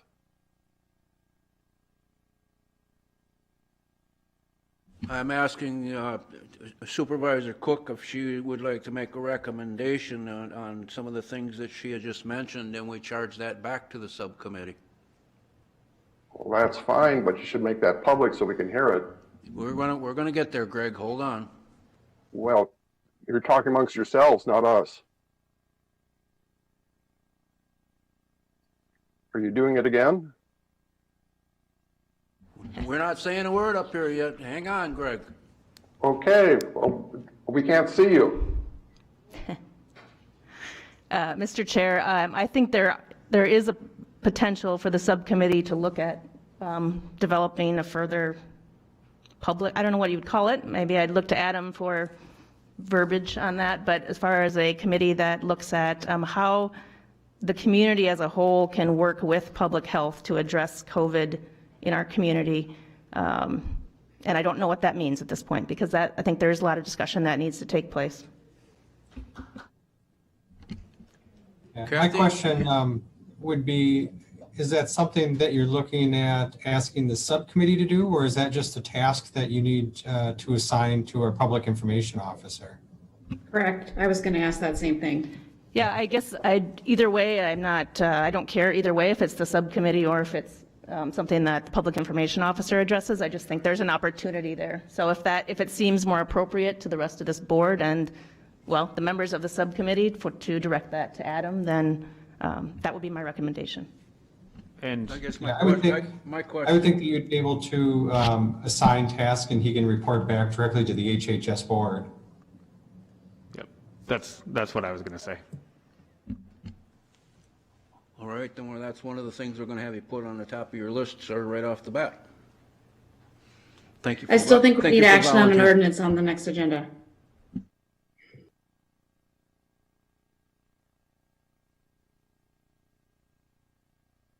Kathy, Yes, what was your comment? I would like to see language for an ordinance on the next agenda, please. Okay, we can do that. Any other comments for now? All right, we've taxed our PIO with some issues. Let me know what other items that you would like on the agenda. Anything right offhand that you want on there? Or I tell you what, why don't you folks send me a list of things that you would like on our next agenda? Is that fair enough? Are you on request for future agenda items, Mr. Chair? I was just wondering if you'd finished with number 4 on the business items. Yep. We're getting there. We're getting there. All right, I'm just trying to keep track. Yep. Are there any other comments? When will we, oh, sorry, have we moved on to future agenda items or not? Okay. Oh, wait. I kind of derailed it and went ahead, sorry.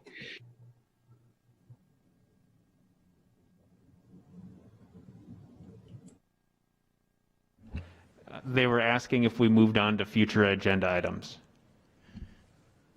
Right now, we'll get there. Right now, I'm just asking, is there any other comments or questions regarding item number 4? Okay. From then, we'll go on to the next one, which is the request for future item agendas. Go ahead, Natasha. I'm just wondering when we'll come back to the agenda item that was on tonight, the presentation on manure spill and brown water event response plan. Seems like a important topic to talk about as well. I don't know if there'll be time at the next meeting or what the delay on that might be. And one other item, I'm wondering if we could get some maybe stats on our mental health related stats right now. That's coming up a lot. It is definitely a concern as well, whether it's suicides, hospitalizations. I don't know if we have any of that information, but I think that might be nice just to get a little update if we can, and what efforts we're taking on that front. Okay, and Adam, go ahead. You're taking notes on that one? Okay, Bob, did you have something you wanted to add?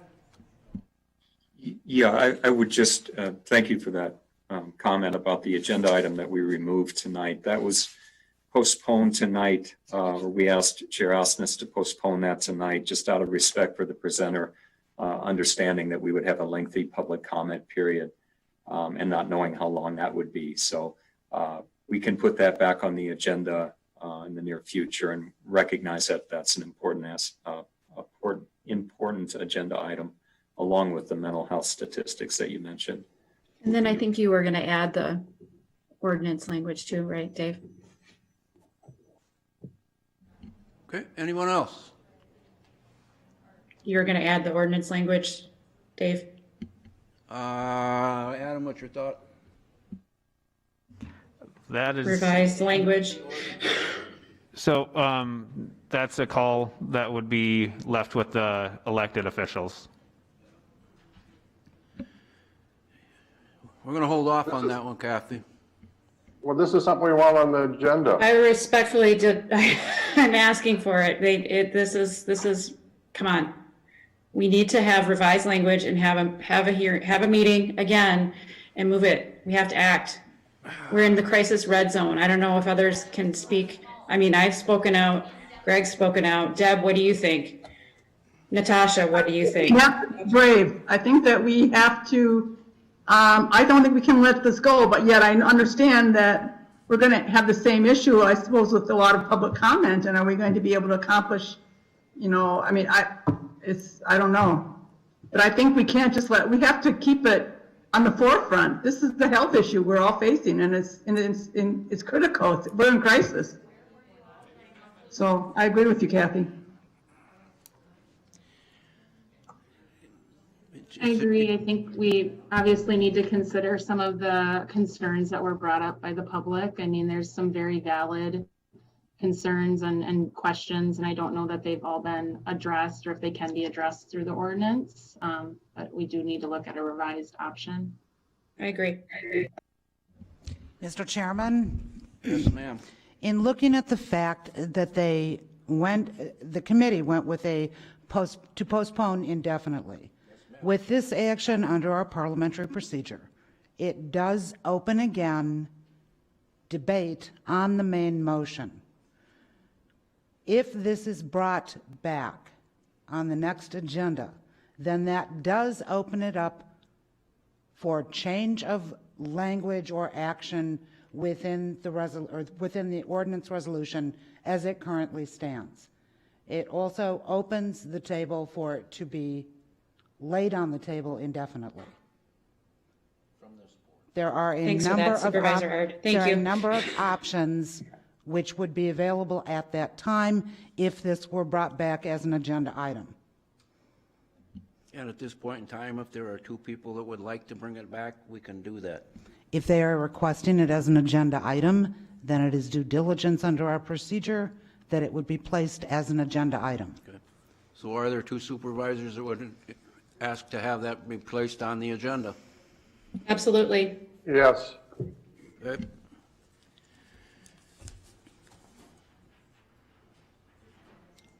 Anything else?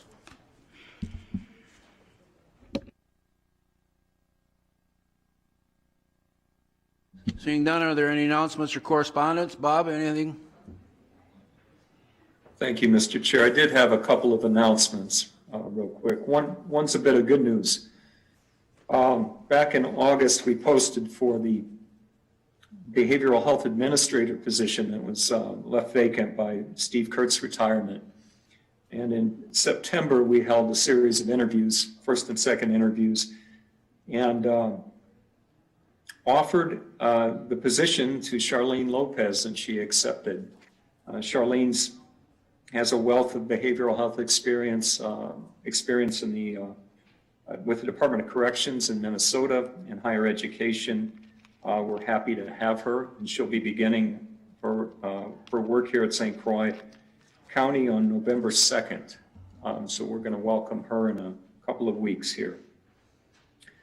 I had another announcement about a Veterans Day pop-up food pantry that will be here at the Services Center on November 11th on Veterans Day from 1 to 2, and they'll provide pre-bagged, non-perishable food items to be distributed to veterans who come by. And for more information on that, you can call 211 to speak to a representative. And then one last announcement has to do with the behavioral health home hub and spoke model. As you'll recall, I think back in July, we applied through a request for application from DHS. We applied to be one of 3 pilot sites for a behavioral health home that would primarily target folks with severe substance use disorder and co-occurring conditions. Our hope was that if we were selected, we could expand some of our behavioral health services to serve populations that are currently underserved and not served at all. We weren't selected as one of the 3 pilot sites. I was maybe overly optimistic about that. However, if these pilot sites are successful, that model should be replicated statewide, and we would still be able to take advantage of it at some point in the future. There are some other opportunities in behavioral health through revision of Rule 75, which would allow for some changes to Medicaid payments. We're pursuing some of these efforts because the primary advantage there would be to change some of the Medicaid benefits under the state plan that would allow for people in residential treatment settings, for, I should say, providers of residential treatment settings to be eligible for federal financial participation. So like IMD settings would be eligible for federal dollars instead of falling under the exclusion. I can explain that more at a later time, but the bottom line is we're still looking at avenues in which we can better support folks in the community with severe substance use disorders, with mental health challenges, and looking at how we can support the homeless, people leaving jail, and other populations that we know need our support. We're looking at all avenues right now to do that. I think those are my announcements, unless you have questions. Any questions for Bob? All right, our next meeting will be November 18th at 5 p.m. right here at the Government Center. Our meeting is adjourned.